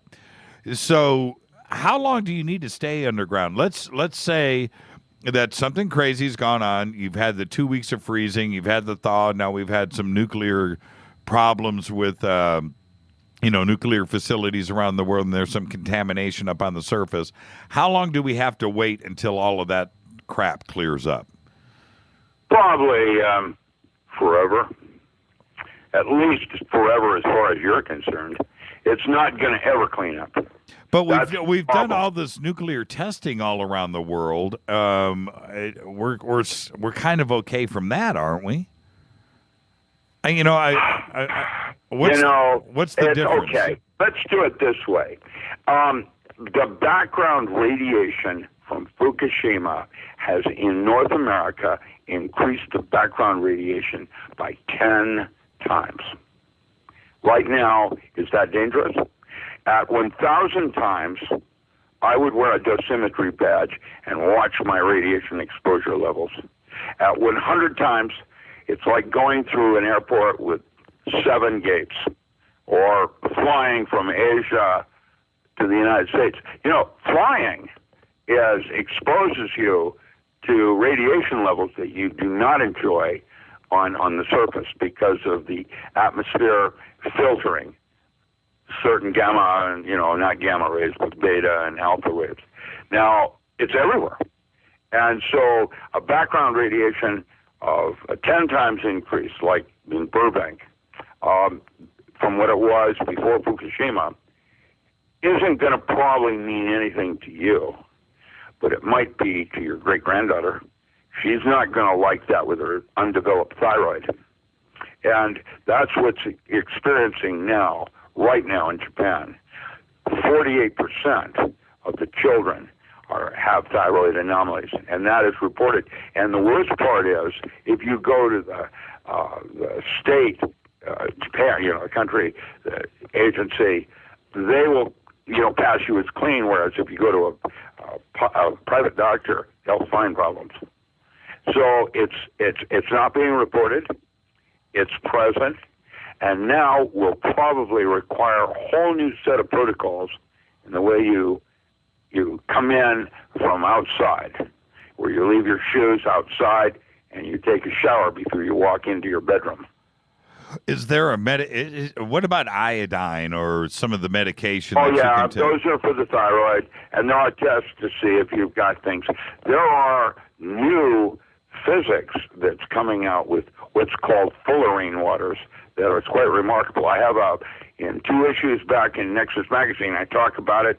It was developed in the Ukraine, and now in Russia, they're reproducing, where they give lethal doses of radiation to rats, feed it fullerene waters, which form super antioxidants, go in and isolate ionizing radiation, and there's a 95% recovery. It's new technology and nanotechnology, and I can even explain how it works. The problem is it has several faces to it, and while they have a super antioxidant that will clean you from radiation sickness, if you instead of use exclusion zone water, you use deuterium, now you have a weapon that might have been used on 9/11 with Building 7. It's what they call a neutron fullerene fusion bomb. And it's done with deuterium and tritium rather than exclusion zone water. Exclusion zone water is H3O2. It's like hydrogen peroxide with an extra hydrogen molecule. It is the part of water that causes surface tension, or when it touches a substance, it sets up a memory of relationships. And like with plastic, you don't have much of a surface tension. If you have indium or other kinds of metals, sometimes the water will climb right up that wall and over the edge of it because of its relationship to a foreign substance. And that memory thing that is in exclusion zone water has a relationship when you put it inside a buckyball. That'd be a C60 carbon atom. That means 60 carbon atoms will form a buckyball that is able to contain the fusion reaction of deuterium. It's 100 times, as an allotrope of carbon, it's 100 times stronger than diamond, and is what they're making the space elevator out of now. That space elevator is in production right now, too, by the way, using fluorines. I was going to ask you about your buckyball theory on 9/11, so I think this might be a good segue right into that. Well, okay, so when Building 7 came down, the whole building slagged on the concrete. Now, that's not jet fuel, and that certainly is not thermite. And that building slagged, and that's extreme temperatures. So it was proposed it was a nuclear explosion. However, after the building went down, there was a beam that was 617 feet, and then after the building was down, it began to fall. And when it did, it vaporized. And there's only one thing in the universe that'll do that, and that's a plasma. And that's like 60 times hotter than the surface of the sun. And to get that kind of a temperature would be a controlled thermonuclear fusion bomb. And what they're doing is, and there's a patent out on it. I have a picture of Arnold Schwarzenegger holding the target up, looking at it with a big smile when he was governor at the National Ignition Facility out of Livermore. It exists.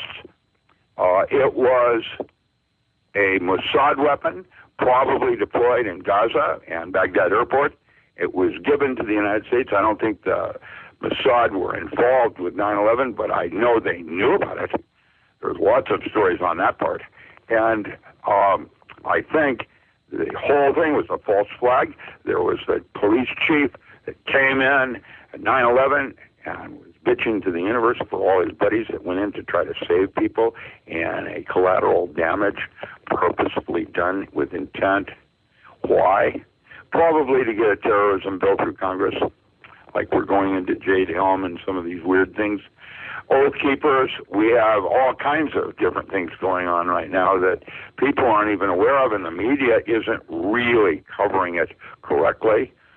Fox and CNN are just dupes. I mean, they're like completely off in terms of what they're trying to report to the public on what's really going on out there. Basically, people do not realize that China owns most of the United States.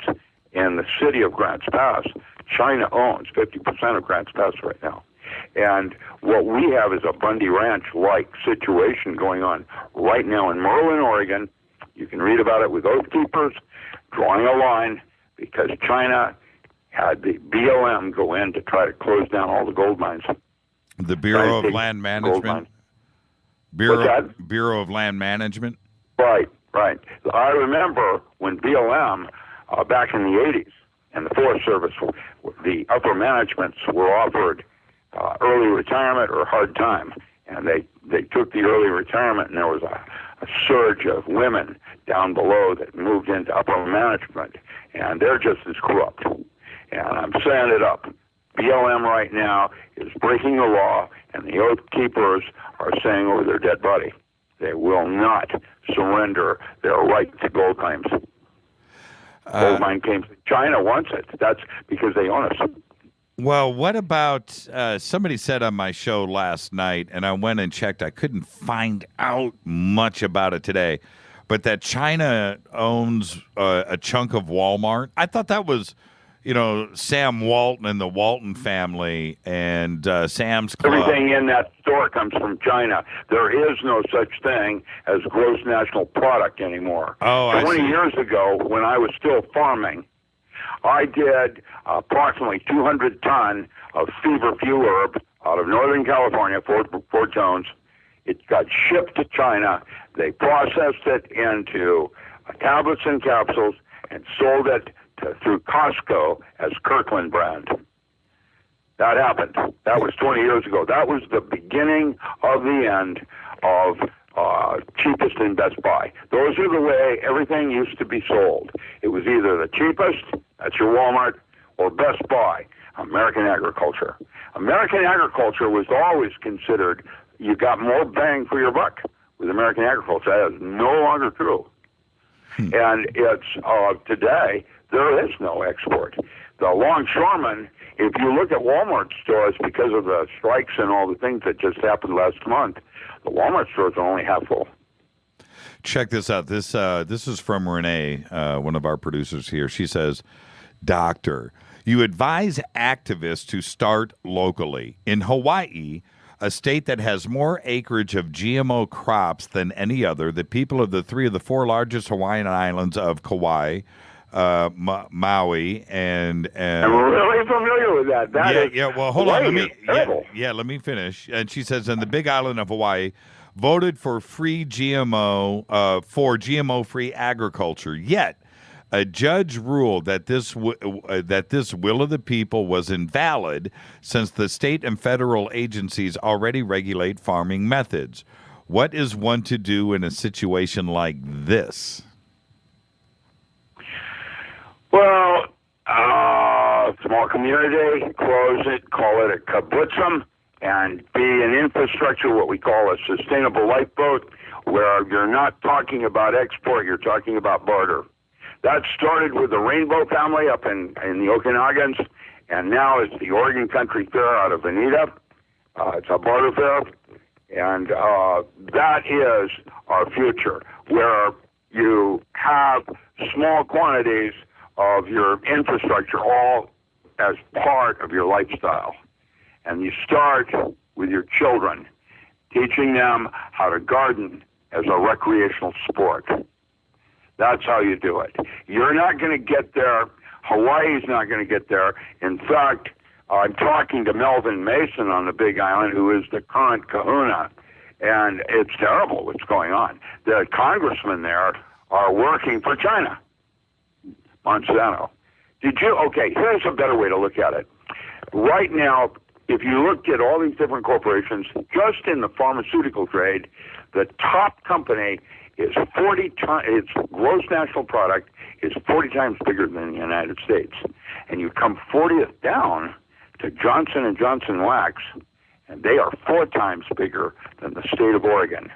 Now, when you start to realize that transnational corporations are bigger than our country and running situations on a global level where the borders have nothing to do with Togo, what you have now is collateral damage, like California.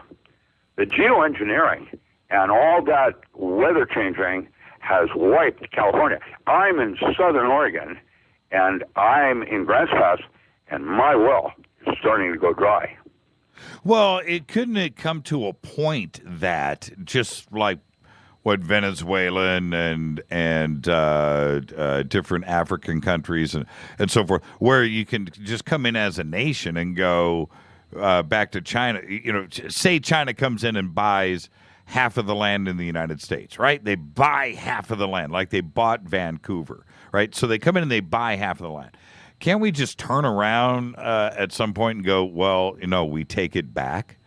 They're not here. They may own, the banks may own it, and a corporation may own it, but they don't physically have, you know what I'm saying? Can't we repatriate our own land? Yeah, well, what China is doing right now is going after our utilities. They did it in Canada. That's what Bundy Ranch was about, to put in those solar panels over a bunch of turtles. Right. The cattlemen didn't want to let the cows go. What they're doing in Oregon is they're now declaring that spotted owl is no longer endangered, so they can go in and log the unloggable. That's happening right now. And today, right now, China wants our gold mines along the Rogue River. And there's a war where a whole bunch of oath keepers have started a picket line. And so I don't have answers on that. But when what you I'm say, going to say is that you begin with yourself, not out there in China and all of that. If China is taking over your utilities, then what would you do to have your own heat? And I'm not even talking about wood. We have, in Oregon, we have buoys that go up and down with the tide. Just that moving up and down with the tide creates power. And up in Nova Scotia, I was up there and watched the normal daily tide of 60 feet. And just those buoys up there could power the entire East Coast. Why are they using nuclear energy? Right. Nuclear power. Sure. It doesn't make any sense. And China is trying to take all of that over and run our utilities. That's what actually will probably happen. And you will know when the death knell happens when Walmart closes their doors, because they can no longer sell products from China cheaper. It'll happen. That's what's already happening. Walmart is no longer cheapest. And it's just another year, probably. Why did Walmart shut down these 5 stores? You're talking about Jade Helm. Yeah, that's kind of crazy. Do you know what Jade Helm stands for? You know what? I thought it was. I was going to crack a bad joke. What was? Who was the Helm that was the head of the CIA? What was his name? Anyway, I was making a joke on that. Okay, so Jade is Joint Assistant for Development and Execution, and HELM stands for Homeland Eradication of Local Militants. Oh, that's nice. I thought you'd like that. That's from the Department of State Disarmament Series 5, 1961. 1961. Yeah, Disarmament Series number 5, 1961. That's from the Department of State. Now, Jade Helm cannot perform drills without permission from the local counties. That's right. And municipalities. It's illegal and unconstitutional. That's right. And right now, Colorado is exempting and are going to back out and not do it. That was in the news just a few minutes ago. Oh. Now, they do not be swayed by their executive not orders, which have nothing to do with the laws of the land or our Constitution. And what we're doing now is the 57th Patriot. And we're talking about a type of revolution that's going on that I don't understand. I'm a nerd. I'm a physicist. I can tell you how the bombs work. But this Jade Helm thing, what a Walmart store is, it's got 3 entrances. And it's basically a large prison. And you can use it to put a whole bunch of people in. It can be full of food and clothing and everything else. And that's how they put you in there. And you go in and you just have to find your own king rat. Live like... that's probably how they're going to try to play this. I'll tell you what I do know. What an Oath Keeper is about is I have, up here in Grants Pass is Copland. It's where a lot of the L.A. detectives retire because of the war with the Vagos out of L.A. And when they come up here, they have to sign waivers to be, they might be reinstated to round up local people. And if you do not sign this upon retirement, there is a chance you may lose your pension. And they're putting police on the line with that one. Right now, I have some friends that are Oath Keepers that would not sign it, and they're very concerned about losing their pension as a result of it. Now, I'm ex-military, and this is not the America that I grew up and know. In fact, it's not America anymore because it's not run by Congress. And statism is a type of religion where Kremsky and some others have actually said it's possible where a president I didn't vote for can order me to a country I can't even pronounce to kill people I've never met. Well, how does that work? But the complacency that we have today, the dumbing down of everybody, which we can see it. It's happening in real time. But is it any different than the complacency that was going on at any other time in our history? In that, look at the 50s, and the cleavers and happiness and apple pie. Howdy doody. You can go back to the Greens. And, Sure. And we look back at that as being, a golden age, and I miss those times, and it seemed more simple. But also, weren't we just as oblivious to our surroundings and world events then as we are now? Well, yeah, Travis Stock. It's mind control. The idea of the subtleties of how they have taken our education. I'm 71. When I was in second grade, it was required that I study Latin. And I did it. I quote, sum est, there it is. And I have to tell you, today, with this whole educational movement that's out there, it's terrible. Why? Common Core? Well, how is it that autistic children, we have a place here in Grants Pass called Spark, where these autistic children can do bed plants better than master gardeners? How does that work? Well, the diversity in our children is where our real wealth lies, not making everybody the same. That's your matrix move. And the bottom line is that an autistic child is like an animal. They love differently than we're capable of, and are capable of kinds of love that's way different than we get to enjoy as normal. And so I'm not so sure that being whacked when I was born and taken off to being fingerprinted before I got to bond with mother is actually the best thing in terms of being a human being. And when you try to make everybody the same, that's where you lose something really important. Now, really, one of the major problems with America right now is that we now have 2 generations without a family. It is that schools are unequipped to address those kinds of issues on values and beliefs. And when you realize that we have 2 generations lost with no direction, that's scary. That's a type of mind control where I want to go back and begin with the children. Mentoring, like in Cloud Atlas or some movie like that where there's not a teacher but a facilitator, someone that's there to assist the child in teaching the one below him.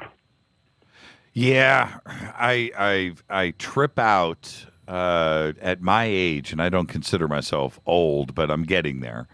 But I look back at the 1970s, which was the changing of the guard as far as our school systems go, because I'll tell you how it happened in physics. In 70s, when I was active, it was about blue sky. We didn't know where we were going, and it was okay. It was discovery. In the 80s, everything changed, and it was more about application. If it didn't have an application, it wasn't funded. And the bottom line was that the application meant they were no longer interested in making things better and new and exploring. They were about control and containerizing everything so they could control it more easily. Yeah, and if you make everybody less educated, they're more docile. And PC, the word that's used is sheeple, but you get, the idea. Here we are, and my girlfriend, her parents, she tried to tell them about Jade Helm. It wasn't even about me and my weirdness. She has another friend that's a L.A. cop, retired, and so it's coming from several angles. And they, pulled her leg. They thought, she's losing it.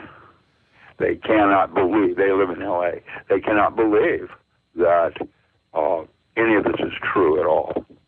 Yeah, and there's no respect for authority anymore. And when you have, and I'm talking about teachers and parents. There's no respect. The 2 generations or 3 generations lost that you refer to is just that. PC came into play, and everything went awry. And the authority of a teacher at school who, when we were growing up, that respect was ultimate. You probably respected your teacher more than you did your parents.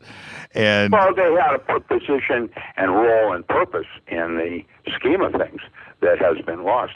And now, I remember when a grade school made here in Grants Pass, it was Fort Lenoy School, made national news on Facebook because a grandmother got irate about the fact that her grandson was being criticized by having to sit behind a cardboard wall in punishment because he had been tardy. And in fact, it was the parents' fault.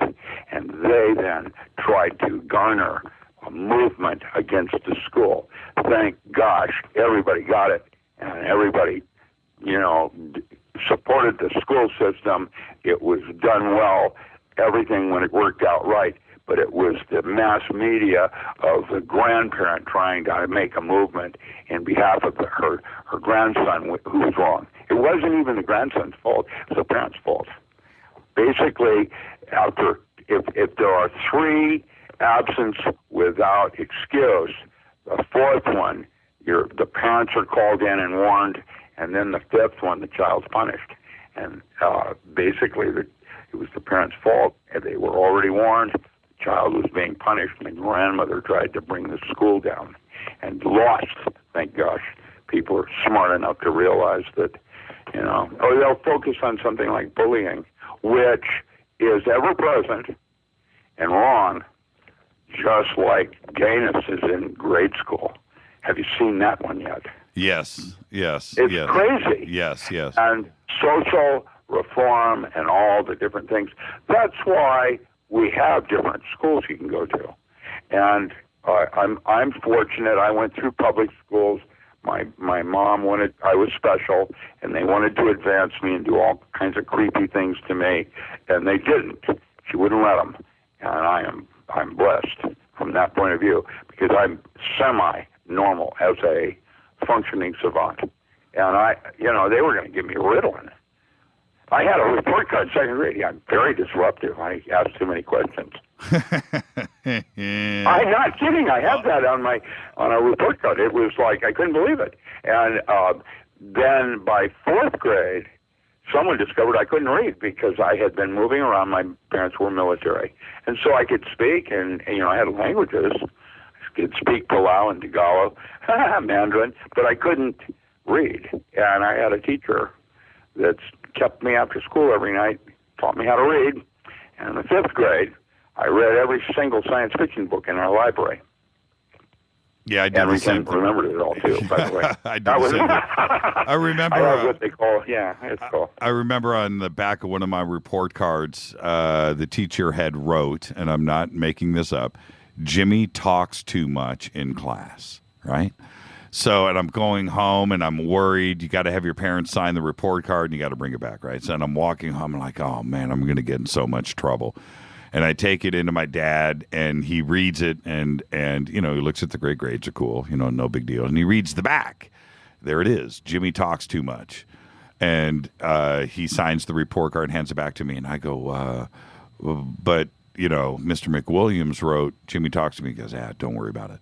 And, and I'm like, oh, okay. You're communicating. That's what you do. I mean, it became your life work. Yeah, exactly. That's my point. Yeah, exactly. Yeah. And so there it is. Well, we're getting close to a break, and really quick before we get to the break, where can everybody buy your books? Is it should they go straight to your website? I'm a starving artist. My primary website, which I haven't been working for a while, but is richardalanmiller.com, ALAN.com, and it has a link there to go to oak-publishing.com. And I have like 10 or 12 books in print, and I have 10 going to press, and I am, if nothing more, prolific because I've been writing a long time. I was one of the 4 authors in the original Anarchist Cookbook. I wrote Magical Mushroom Handbook, which now has someone else's name on it illegally. I've watched it all over the years, how it changes. The one that's interesting, the Magical and Rich Use of Herbs, used to be called Legal Highs. And what happened was that book kept those 28 herbs out of the Uniform Controlled Substance Act by adding rituals and making them sacraments like peyote and mushrooms.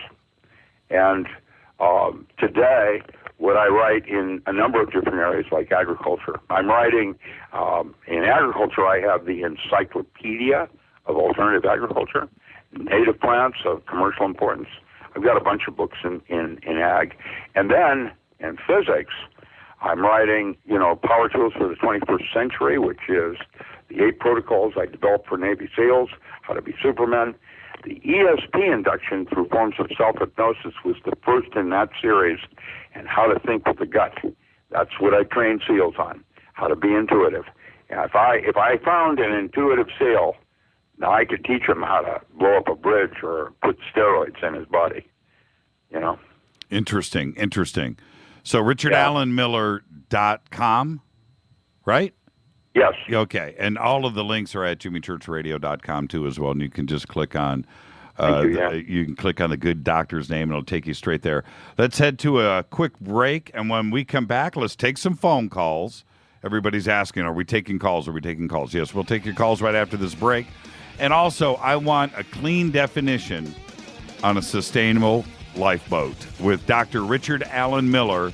This is Fade to Black. I'm your host, Jimmy Church. We'll be back after this short break. Stay with us. Stay with us, Doctor. Go get a drink. We'll be right back.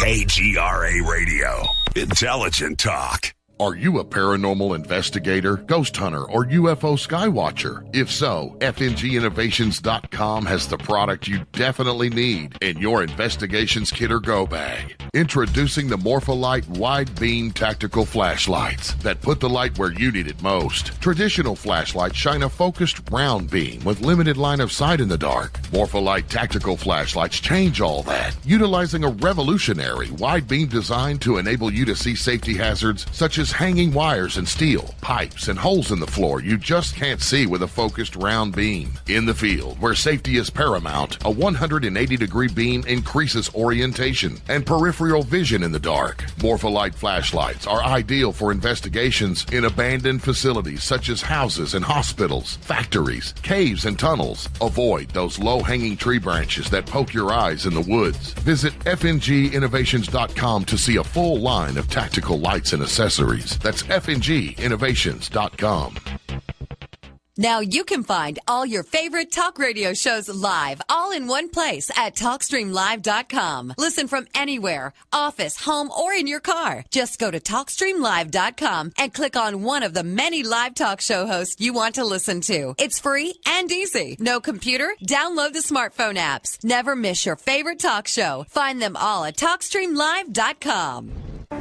This is Jimmy Church of Fade to Black. May arrives soon, and with it comes another Contact in the Desert. So join me in Joshua Tree, California, for the 3rd annual Contact in the Desert Conference being held May 29th through the 31st.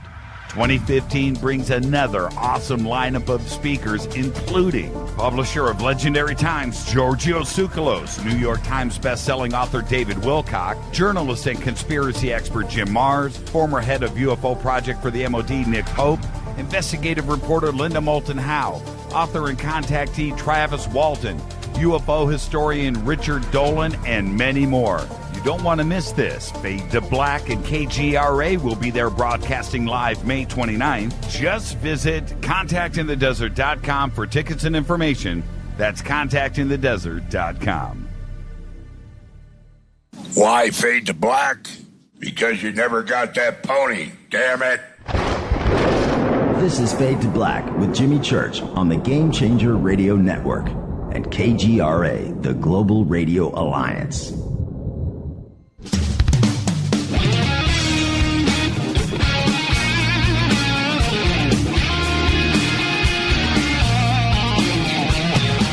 All right, everybody, welcome back. This is Fade to Black, bespoke radio for the masses on the Game Changer Network and KGRA The Planet. I'm your host, Jimmy Church.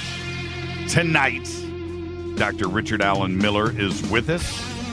Tomorrow night, Brad Olson. And then, of course, Thursday, we have open lines all night long on Fade to Black Fader Night. Okay, let's go straight to the phones. Who's calling? Say hi to Dr. Richard Allen Miller. Hi, Dr. Richard Allen Miller. This is Allison. Pleased to really talk to you. My pleasure. Go ahead. What's up? I just wanted to thank you for all the work that you're doing and for going out there to all these conferences. I know it's difficult work. And I just basically wanted to say thank you very much. I was there in Indy, got to see you, got to be at your first lecture, really, really enjoyed the whole experience and got a couple of your books. And everything you said tonight is point on. And that's all I wanted to say. Just thank you very much. Well, Allison, you can't get away. You can't get away from the good doctor without a question. I don't have a question. I agree with him totally. Okay. I'd like to do like Johnny Carson, where I'll put the envelope up to my head and then give the answer. Yeah. So I wrote a J.C. Cole. I've got one for you. It's called Prepper SWOT, SWOT, and that stands for strengths, weaknesses, opportunities, and threats. And what you should do is begin your list in each one of these things.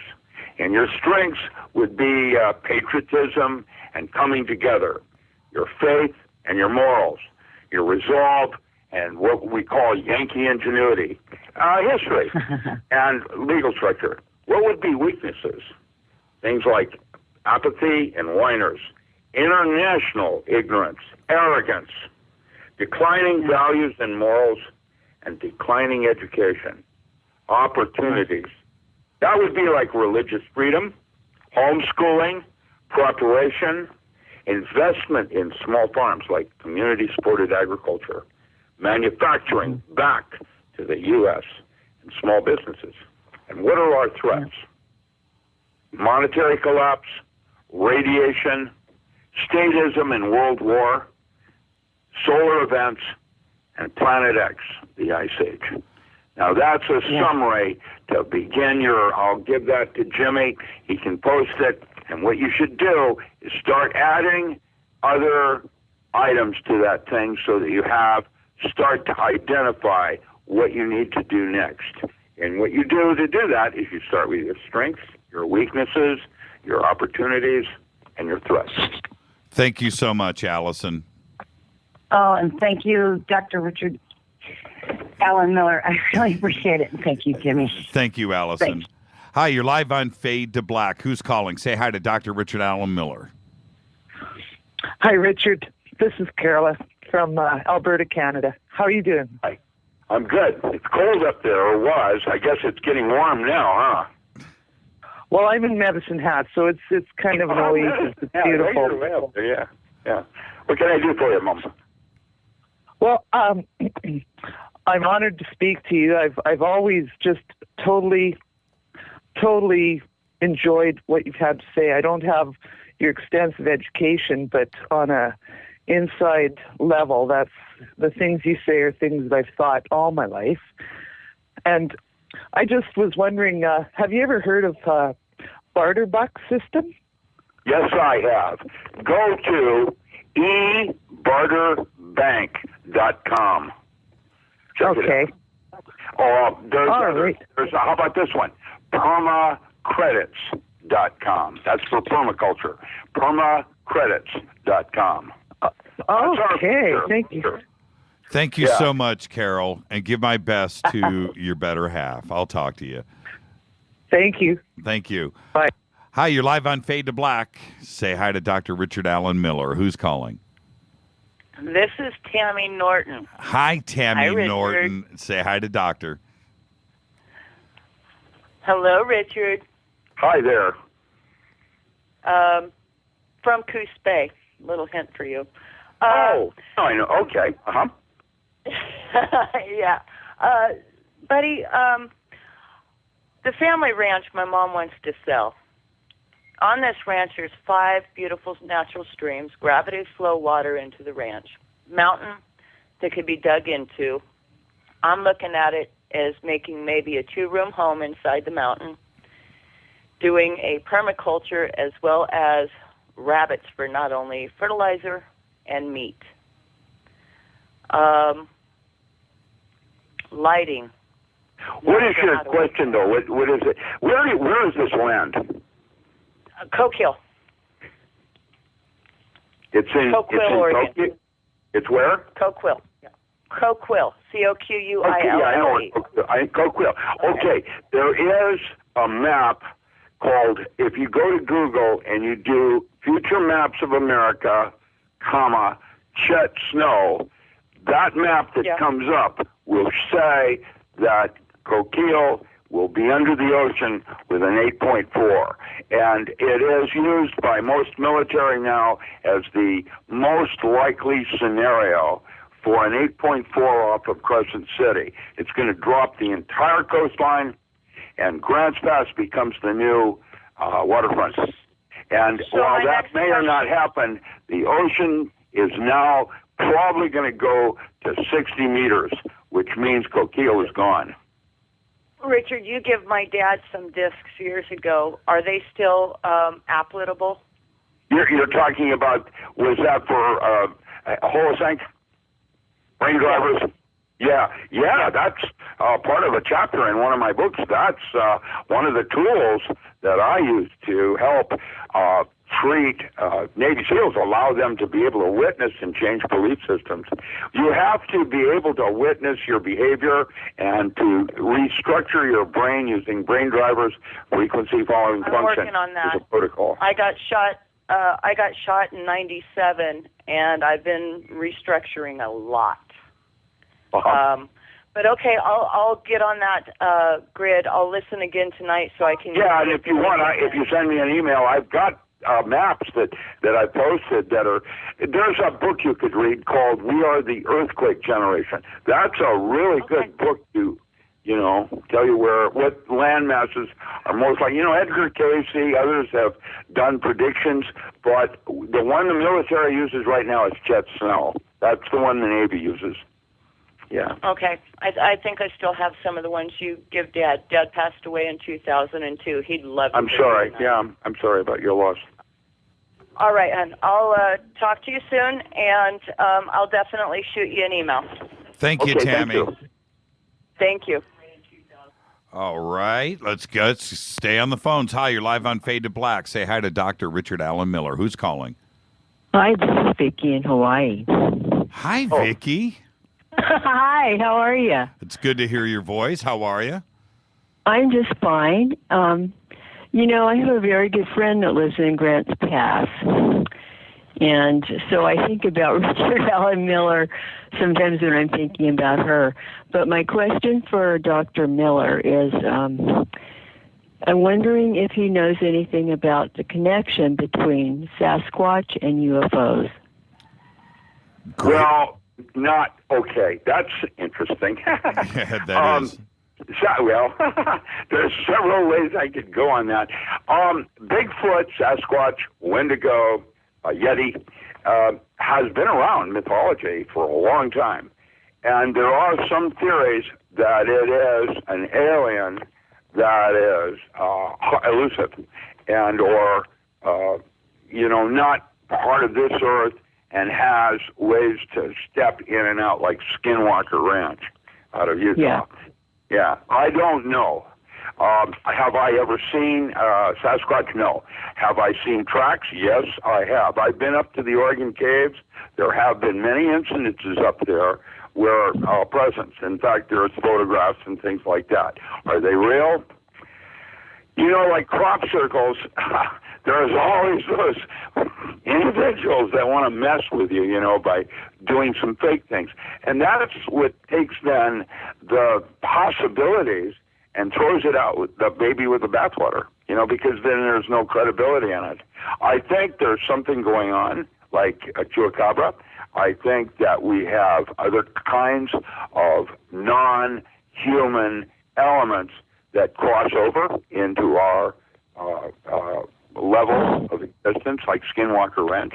That's an interesting phenomenon. I'm not sure how to address that because it's one of the things I haven't actually studied personally. Well, you're right in the heart of Sasquatch country there. Yeah, he is. I know. Hey, I know. Vicki, I wanted to ask you, we were talking about Hawaii quite a bit tonight. I missed this part. I'm sorry I didn't get to hear that. Well, let me ask you this. Hawaii voted for a GMO-free agriculture system out there that was overridden. And now Hawaii apparently is one of the most GMO in proportion. It's crazy, Jimmy. I couldn't believe it when I found out that on Oahu, the most populated island, at some point, I guess because Monsanto and the other big chemical companies gave a lot of money to the university, they got their foot in and they've got thousands of acres of prime ag land, and they're growing GMO seeds on it. And what is it that they're growing? We always think of pineapples. I mean, that's that's huge export and stuff.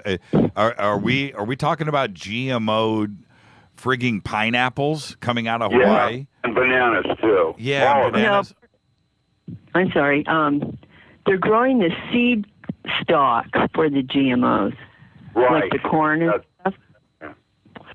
Now, the other issue is the GMO papayas, and there's been huge controversy, especially on the Big Island where I live. And it's sad because papaya farmers are really fine people, but they've been taken in by the Monsanto group.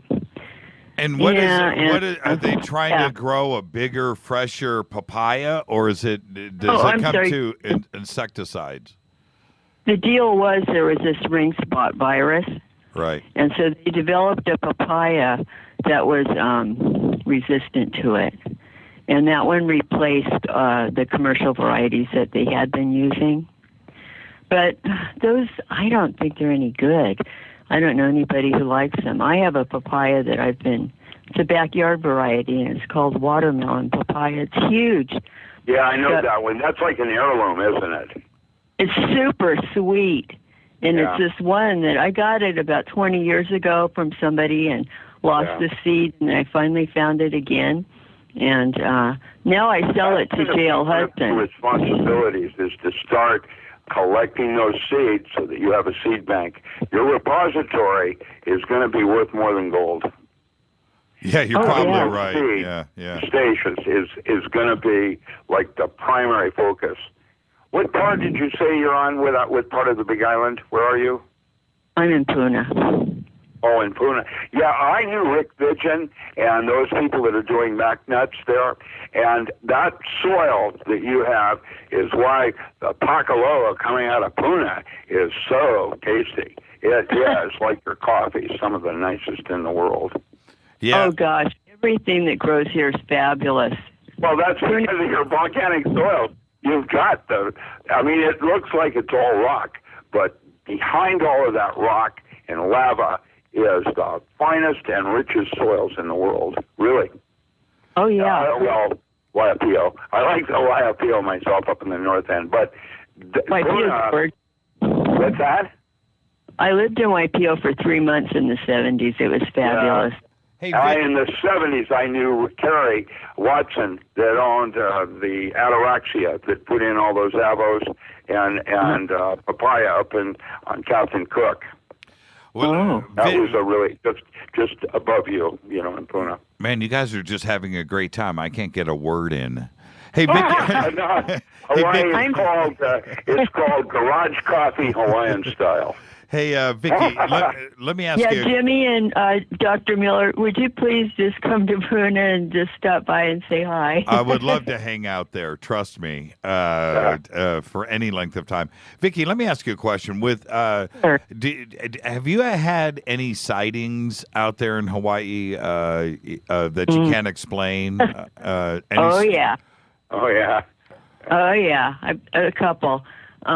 Sightings here are part of the culture. It is, isn't it? That's why I'm asking. There's a term in Hawaiian, akua lele. It means flying. The food you're eating. Be careful. What? No, I said something over Hilo about years ago. Okay. Hey, doctor, hold on. Let Vicky finish. Hold on. Okay, you saw something over Hilo? Yeah, I was This was the weirdest. I was just driving into town about 10 o'clock in the morning, stopped at an intersection, and I could see, straight through the windshield, and suddenly I saw this enormous triangle craft, only it was pointed up, and then it turned sideways. It was silvery, and then it was just gone. That was the most mind-blowing thing I've ever seen.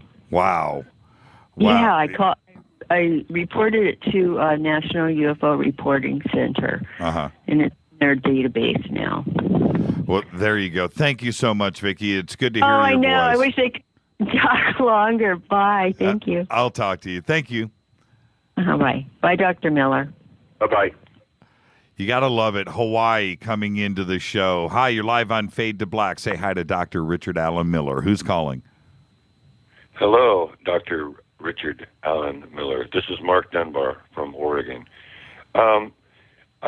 I read through your bio this morning, and you studied at MIT, and you taught at Harvard and Evergreen University, and obviously you're qualified to answer this question, given your subject matter, is what kind of plants can people use in their garden, given that this high background radiation level and it's still rising. We're still getting some blowover from Fukushima.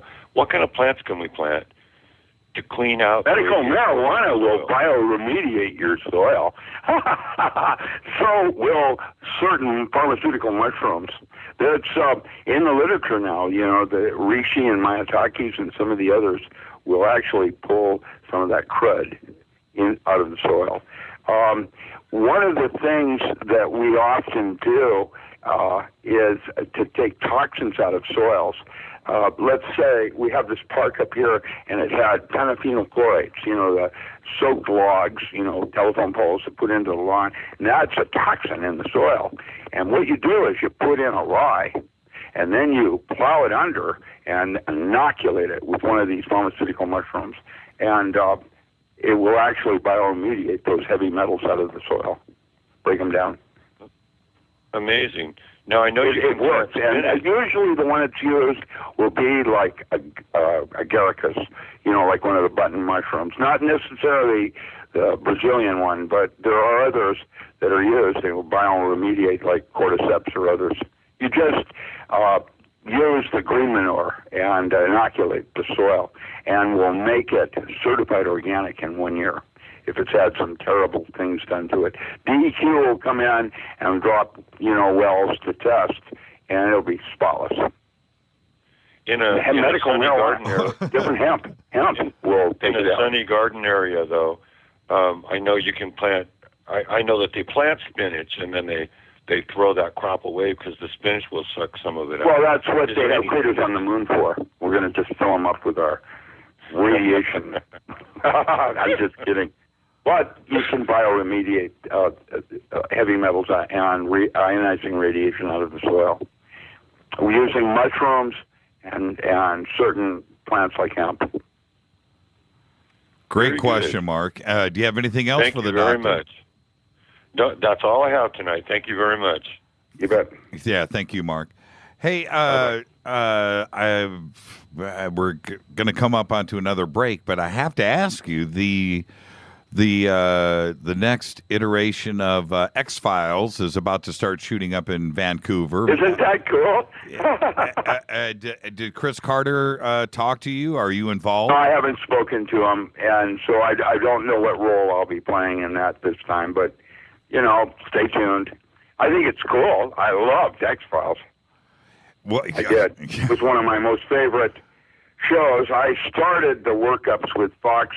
I did not want to live in Hollywood, and so that's when Carter did it. We did a lot of shoots up in Vancouver, BC, but that's changed, and now that China's up there, a lot of things have changed up there since, and it's just not the same. No, it's I watched it change over the 10 or so years that I traveled to Vancouver, and it changed radically, completely. Hong Kong did what they did, and Vancouver changed. And it was kind of weird because even when I was hanging out with my Canadian friends up there and talking to them about it, they were just very forward. You know, they were just the Maple Leaf Fund. I mean, you know, the Chinese had to pay $10,000 per citizen to enter, and so that had a nice coffer. And when everybody else was going down in a black hole, you know, Canada, BC especially, was rich. Ministry of Agriculture, all of them were. Right. That. Let's. Hey, doctor, hang on. I'm going to take this call from Australia. Hi, Lynn. How are you? Lynn? Oh, hi. How are you? Great. I am great. It's great to hear your voice all the way from Australia. Say hi to Dr. Richard Allen Miller. Hello, Dr. Richard. I've been following you the last couple of weeks since I saw your interview with Project Camelot and Bob. And I was wondering what your prediction was for May, if you could share that with the other Fadenauts. I don't do that as often like Cliff High might using infobots. The infobots that we use are similar. He uses ARMS algebra, Goetzel stuff. We're using Clifford algebra. It will suggest that in August There are going to be several banks that fail, and it'll be like the savings and the loan. Beyond that, this jade helm coming up is kind of creepy. And there will be a lot of distractions of not real things like war. Basically what's happening right now is the distraction away from what is about to really change everything. And so money is not real. I can't even imagine how the dollar was able to survive 2008. I don't get it. I don't know how that happened. I know it can't go any further. I saw this picture of a semi truck full of $100 bills, and how many of them to represent our national debt. It's impossible. We will never be able to recover that. What do you think? Have you got any predictions for Australia? How do you think Australia stands? I love Australia. I have friends in Adelaide and, of course, up in the Gold Coast and the Sunshine Coast, too. It's all beautiful. Brisbane is at risk, just like Japan. And it's your flat. You don't have a lot of territory. I think your biggest mountain is Mount Warning or something, And so with that, you need altitude. I think because of the rising ocean currents. I think we're going to see the ocean rise 60 meters. 60 meters? 180? Yes, sir. Yeah, 180 feet? That is the latest, most accurate calculations of how it's going to play because of the desalinization and the melting. As I said, Antarctica was 64 degrees yesterday. Yeah, let's. Hey, Lynn, stay with us. Stay right there because I know you have another question. But what about? Is this also? I guess does this affect the Great Lakes and the freshwater systems too? Well, the United States is going to get cut in half, and when Yellowstone goes, and it will. It's amazing that it hasn't. Then we're going to have some landmass changes, and that's what I was referring to in that previous question. The woman from Oregon. I told her, the Chet Snow. Go future maps of America, Chet Snow. There are other maps. Casey, Scallion, a number of others have predicted how it's going to play. The one the military is most likely uses as their worst case scenario is Chet Snow's. And Dr. Chet Snow. His maps are pretty accurate in terms of what I understand for earthquakes and what's going to be happening next. Go ahead, Lynn. I know you have another question. No, it's just I've looked at the sea levels and I think where I live is going to be above that sea level because I've heard predictions that the eastern side of Australia is going to be fine. It's like the western half is going to sink because it's so flat. But I thought you made a prediction about May. Something was going to go down in May when you were talking with Kerry. Well, that was Dunn that was saying something about. I believe it was Nibiru. I don't know if it's going to show up. That's why NASA is going up to take a look around right now in the asteroid program that they're doing. They're concerned about the debris trail that it's bringing with it. But if the ETs have invested so much in the human race, wouldn't they try and bump Nibiru out of the way? It's 5.5 times larger than Earth, diameter-wise, and that means 1 million times heavier. And it's heavier material than we're made from. It's like solid nickel or something. My guess is it's a collapsed binary star. It's very massive. There's nothing that's going to stop it. Okay. Thank you so much, Lynn. And all my best, give my best to the entire continent of Australia. We love you guys out there. And you know that. And she's calling from the future. He is, yeah. Yes, she is. She is technically calling from the future. 14 hours probably into the future. Thank you very much. Thank you, Lynn. All the best. Bye.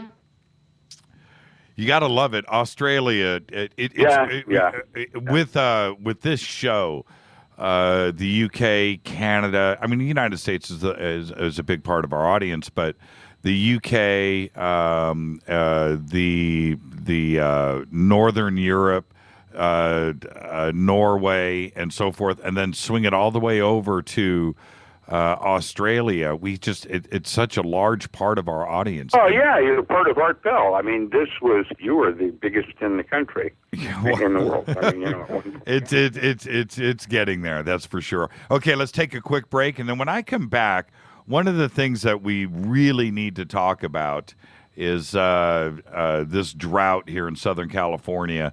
And what we need to do about it. It's such a big deal. Okay, you want to do another hour? Is that what we're talking about? We're going to do another 15, 20 minutes. Okay. Good. All right, we'll be back after this short break. And if you're on hold, stay right there. This is Fade to Black. I'm your host, Jimmy Church. We'll be back right after this. Stay with us.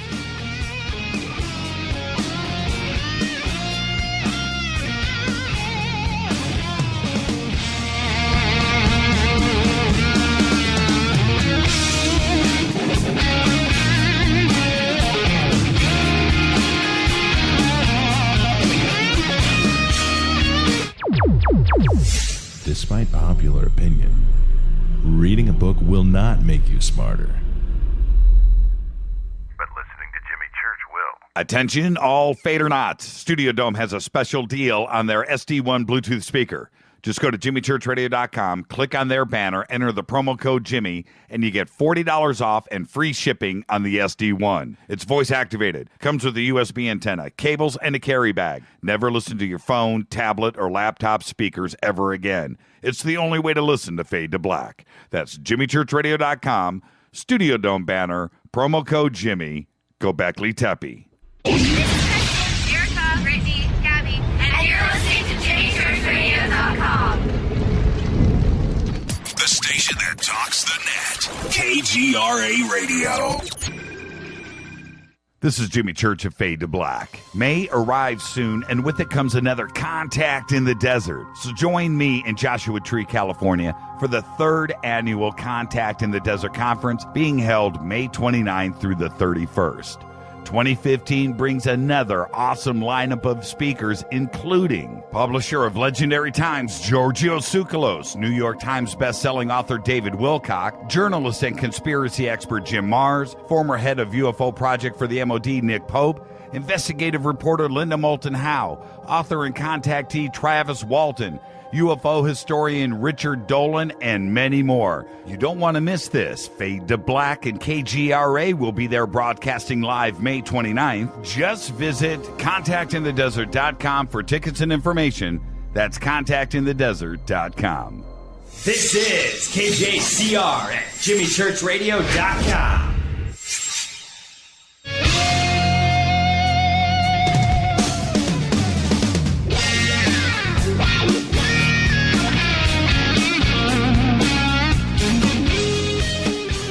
Hey, I was in a trance. I'm sitting here watching Twitter. You guys are having a good time tonight. Spreaker chat room, KGRA chat room.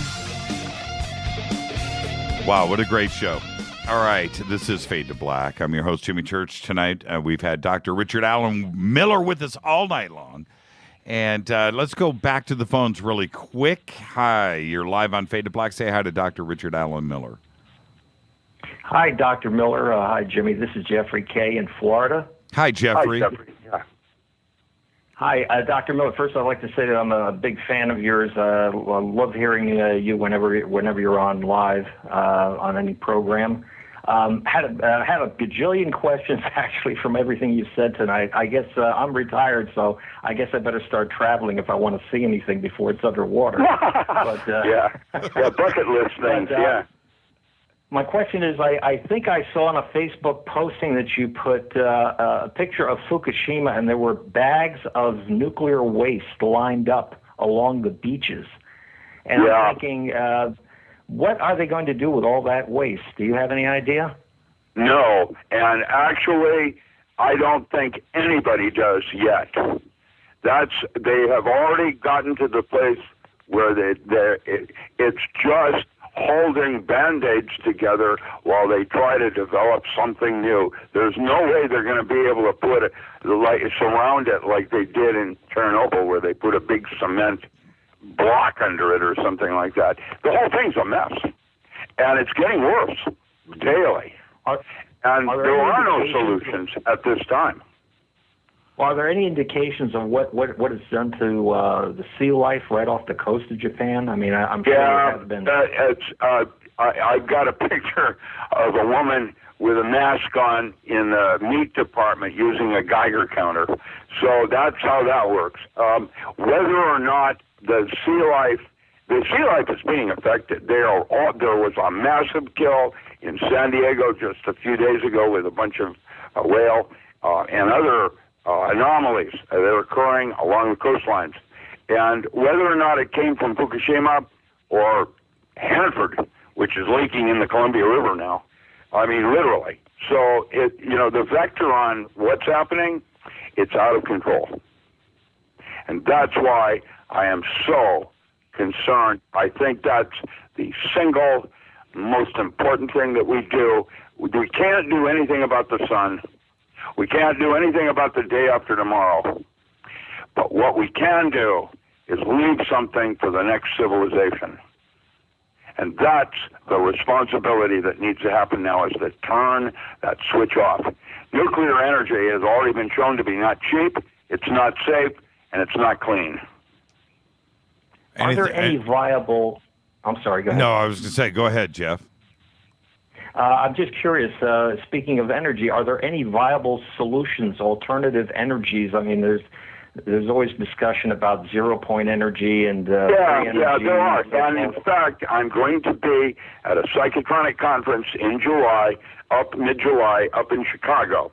And it's interesting because there's going to be a bunch of, it's on free energy, or the alternative energies. And there's plenty of things out there. We have a magnetic monopole that will bend space-time. Boeing has that now. There are the Fullering projects of making these buckyballs, C-60, C-70, and C-120s. These new directions in nanotechnology are very exciting. To realize that we can make an elevator to go to the space station that can withstand a whipping and turn of the Earth and not have to go through any kind of propulsion system to transfer up there. And then, of course, we talk about Stargates and the idea of being able to go somewhere else by bending space-time. I don't know what's in the future. It is, hang on. It's going to be a bumpy ride. Anything else, Jeff? No, that's it. I appreciate it. Thank you and good night. Yeah, thank you so much. Thank you so much. Now, what do we do about this drought that we're in? And I would think, first off, we know that this is a desert. Okay, we know this. We know that not only Los Angeles, but Modesto and Central California, where all of this agriculture is, that feeds the country, if not the world, gives everybody their strawberries in January. And so we knew about this problem. It's been ongoing. Why haven't we built desalination plants? Why haven't we built a pipeline going from Mount McKinley? The powers that be already know that there is no more time to build anything. This ice age is going to happen, and there's nothing that's going to be able to stop it. And a desalination plant right now, the thing that I'm concerned about is they know this, and that's why they're not building it, because why bother? But right now, the nuclear power plants are all leaking. We already know they're not working right. Why are they continuing to think about wanting to build more of them and not turn the ones that are leaking off? Doesn't make any sense. Yeah, are we building more nuclear plants? They tried to do some in Texas. There's actually legislation on that right now. It's creepy. Yeah, I could not, for some reason. And Texas has their own grid. Even if the grid collapses, Texas will probably succeed and be its own universe. It's Texas. Gotta love the Texans. They have their own grid. They, while the United States will be down in a black hole, I'm going to guess Texas will also. The way we do electric current and wire and the rest of it is so, there's way better, more efficient ways to do things. I don't understand. There's a group of us called the League of Concerned Scientists. There's a group of us that are out there, and Fukushima's top of the list. And geoengineering is probably to stave off and stall an event that should have already happened. And then you have GMOs, and worse than GMOs now is the weaponization of epigenetics. They're actually altering genes in wheat to, activate an inert bacteria in your gut that you got from a cat. And that little bug is called T. gundi and is also referred to as little mind benders, because once it's activated, you're a sheeple. And I would not eat any wheat for any reason at this point on. It's not even about gluten or galatamorphin. It's about these weaponization of it. Now, this is real, and it's happening right now. No. That's why, GMOs.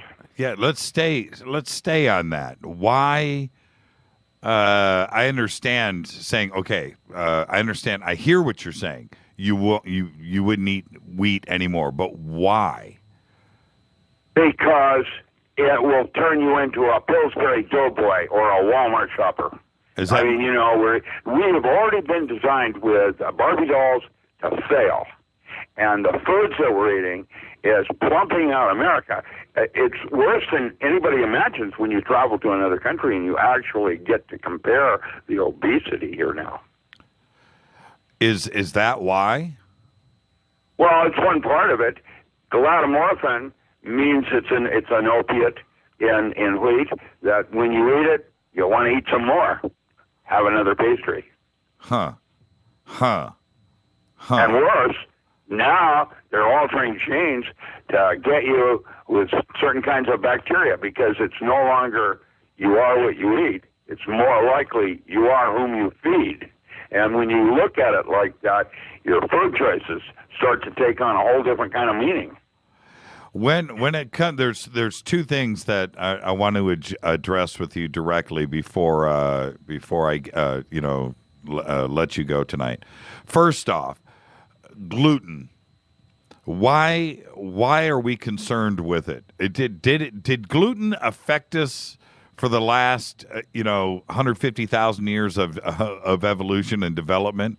Or is this just something new, or is it just made up? Yeah, wheat is a new crop. It's not something that has been used for millions of years. How about quinoa or other kinds of grains that used to be instead of corn? Corn, for example, ruins topsoil. That's why there are laws now in the Midwest that if you grow corn on your property, you can't grow it for another 3 years. You have to give the soil a rest. It rips the soil. And then when you start putting insecticides in it so that the bees are being poisoned, now you have an epidemic with these crops spreading over to non-GMO fields. And when these people try to sue Monsanto or related, Cargill, Land O'Lakes, you got the names, they're so big. They're bigger than the U.S. That Monsanto, it was so big that the state of New Hampshire had to take off the GMO labeling law because they couldn't afford the lawsuit. Well, what is it about gluten that I should be concerned? It's an intolerance that causes a type immune system failure in humans, and now it isn't just 1 in 20 or 1 in 40. It's like almost everybody has now developed a gluten intolerant reaction to wheat products. Interesting. Oats, following similar. Rice isn't so bad yet. These are because these wheats now that we're getting have other creepy things in it. Hang on for a second. I just brought in a call. Caller, you need to turn your radio down. All right, no problem, Jimmy. Okay, who's calling? This is Brendan from Los Angeles, and first thing I need to say is thank you to a lot of Fader Nights, Fader Knots. Okay. All right, yeah, so I have two different questions for you. Sure. First off, okay, so I want to know your view, because I've never really heard your view. We heard it a little bit during October of last year, but you never really said what your opinion was on the views of Satanism, because a lot of people want to actually decriminate it, but if you have to have that kind of belief, I just want to know your belief, Jimmy. My belief on Satanism? Yes. I don't. I really don't have a view. You've had people on the show, so you have to have some kind of view. Well, but I'm always learning. It's a subject that I get into and read about at certain points. But I guess I have to throw it back at you for me to answer. What is it? Can you narrow it down? I mean, it's like I can basically narrow it down as to it is not what everyone else thinks that it is. Satanism. It's not. Yes, it's not a negative thing. A lot of people have that connotation. A lot of people actually. It's kind of looked at as a very bad thing. Right. However, it really isn't that way. It's just like being like, okay, well, certain people are Christian, certain people are this, certain people are that. However, if that's what you believe in and that's your own positive belief in something, how is that a wrong thing?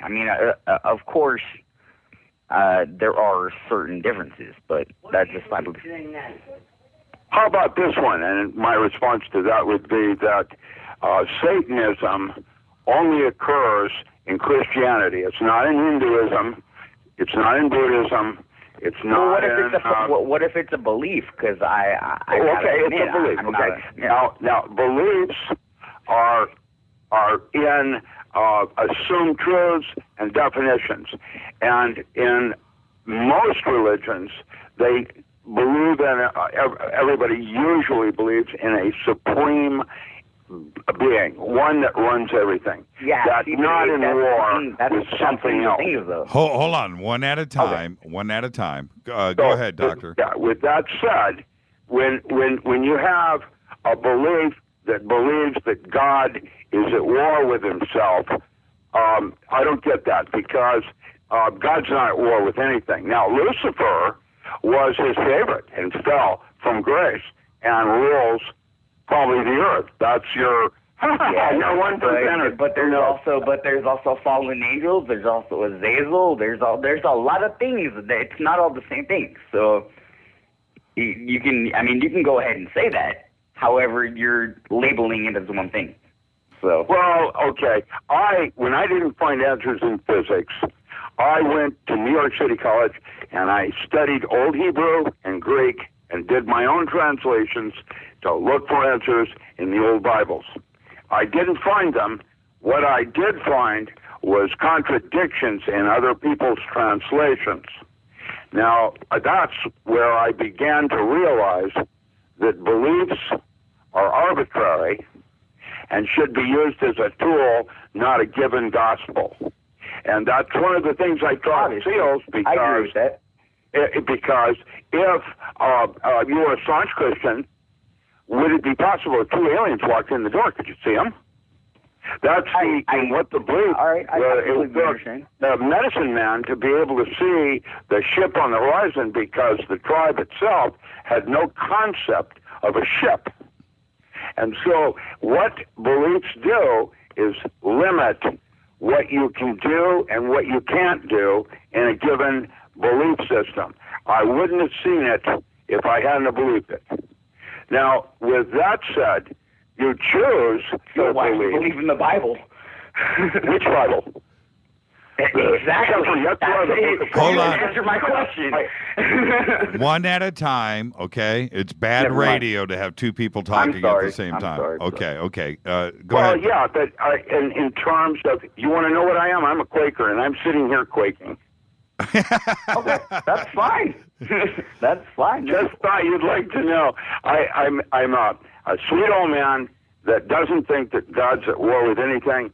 That I would think that neither do I, because who can you call God? I can't call God. I can't talk and listen at the same time. I'm sorry. I was finishing my sentence here because what I'm trying to say you may not want to hear, but basically, God is in my universe. He's not at war with anything. What the war is in man and polarizing what God is doing. Now, if each of us did what we're supposed to be doing and it would seem we're at odds with each other, that's God's will. But I'm not going to equate it with an entity that's equal to God, at war with him. That's a Christian belief, and I am reminded of the last Pope. In terms of how religions go. Religions are basically to find fellowship and reinforce your values or beliefs. That's all you do. Spirituality, on the other hand, is not what you do, it's how you do it. The quality in which you go about your personal belief. I'm sorry, I didn't mean to interrupt. I wanted to just, Fair enough. No, it's okay. I wanted to hear what you were saying. I'm sorry that I actually it's cool. In terms of Satanism, I see evil in the world, but I know that I don't know. There you go. And so what I do is I mind my own ship. But see, if you reverse, like, say if I taught comparative religion at Harvard as a graduate course for 11 years. I know. I am a scholar in the Bible. I know. And and I only found Satan in Christian belief systems, not others. And I have taught with Alan Watts in Buddhism. And so I have a sense of other religions. They have demons. They don't have a Satan. I got you. Again, thank you for the call. Always interesting. No problem, Jimmy. Can you keep me on the line so I can listen? What's that? Can you just keep me on the line so I can listen? Keep you on the line. Well, I've got other calls coming in. All right. No problem, Jimmy. Thank you very much, and thank you to Rhea as well. Yeah, you got it. Have a great night. You too. Let's bring in Dino. Dino, going to wrap up the show. We've got just a few short minutes, Dino. Okay, I'm sorry I didn't get in sooner, but Doctor, the thing is, we've got Monsanto with all the modified and the patented seeds that they're pushing. We've got thyroid conditions that are on the increase because of radiation. We've got high fructose corn syrups and everything nowadays. We've got the obesity epidemic, and you talked about earlier, growing your own food and all these things, and perhaps maybe a great tragedy happening upon the earth. So to survive, what else can you add in these last few minutes that we can do to keep our bodies strong, to keep our minds strong, and what can be done to reverse it? And I'll take it off air. Thank you, Dino. Yeah, that's, how do I end this? Okay, it would go with something like this. Let's have rights, Doctor. Because if he did, it would mean he had full disclosure. He doesn't have full disclosure, so he doesn't have free will. What he has is true will. True will, at our level of awareness, is what happens at the end of the day. I'm writing that concept right now on the difference between intent and intentionality. And intent is what you actually end up doing, And intentionality is when Maxwell Smart would say to Agent 99, missed it by that much. It didn't happen. So divorce, love, kindness, ending with a good word, that kind of thing. What you do at the end of the day, you can do it kicking and screaming, in which case you create karma and illness in yourself, anger, whatever, or you flow, in which case you're doing what you're supposed to be doing, and the universe is there to not say nay. It will cooperate with you. That is the idea of finding your purpose. Once you do that, and they talk about love, and love is all there is, and that kind of thing. And then the saints talk about bliss, and the bliss states of jhana states, higher states of consciousness. And then the Quaker talk about joy, that part of you that you would do no matter what. That part is your purpose. And if you follow your joy, that is what you have to contribute to the rest of mankind. How did you get so smart? I never ate flat iron skillet.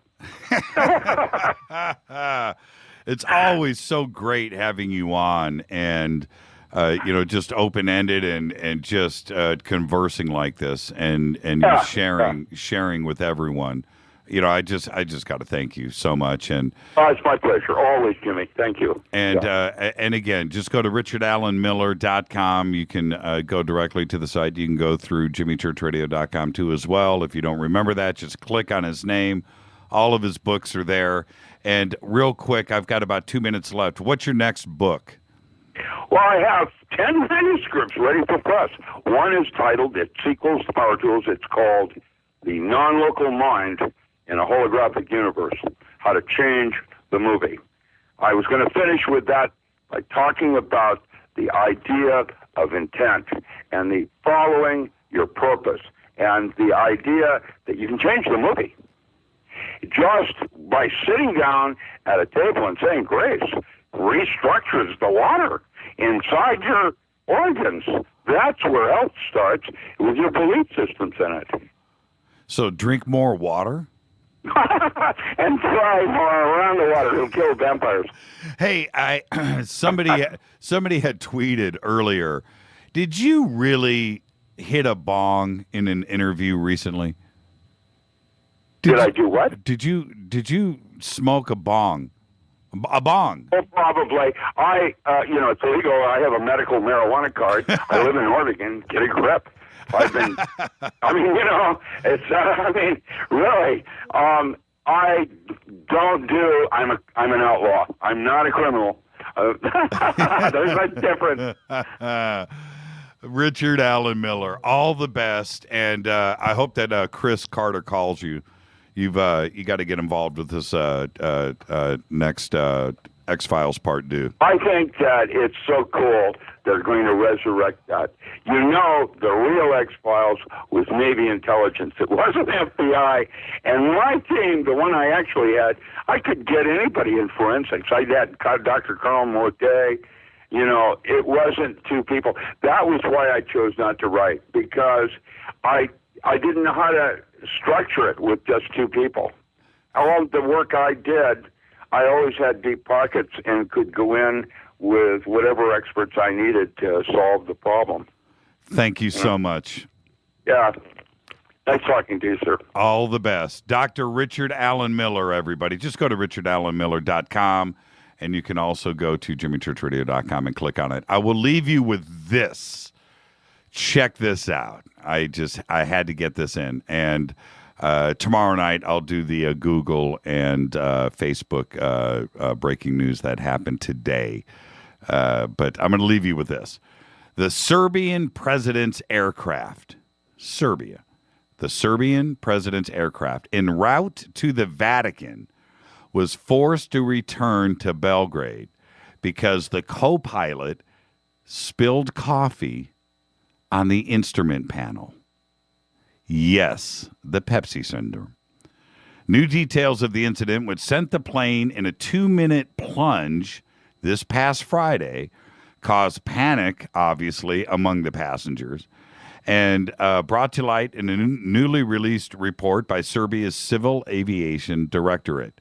It turns out that the co-pilot, Bojan Zoric, caused the problem when his coffee spilled.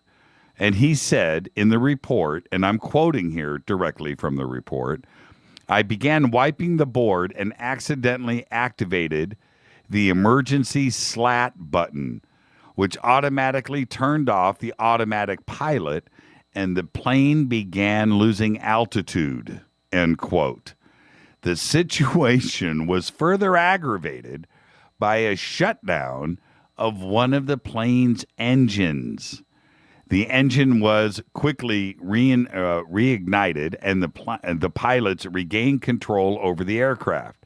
The plane landed safely back in Belgrade, but the Serbian president, Tomislav Nikolic, was supposed to meet with Pope Francis. Well, needless to say, it was canceled. And this is Fade to Black. Thank you, Dr. Richard Allen Miller. I just like saying his name. That's why I say the whole thing. Thank you, Doc Richard. Another amazing show with you tonight. This is Fade to Black, bespoke radio for the masses. I'm your host, Jimmy Church. Our executive producer is Rita Kamarian. Shows produced by Hilton J. Palm and Mark D. Kovar. Thanks to LJ3, Renee, Mark Dunbar, and Jonas. Announcers are Steve Harder, Gene Vito, and Mark D. Kovar. Fady by Dale. Webmaster, Method of Signaling. Music, Doug Aldridge. Intro, Spaceboy. SpaceboyMusic.com. Fade to Black is produced by KJCR for the Game Changer Network. Syndication by KGRA, The Planet. Tomorrow night, Brad Olson is with us. I'm your host, Jimmy Church. I want everybody to be safe. See ya.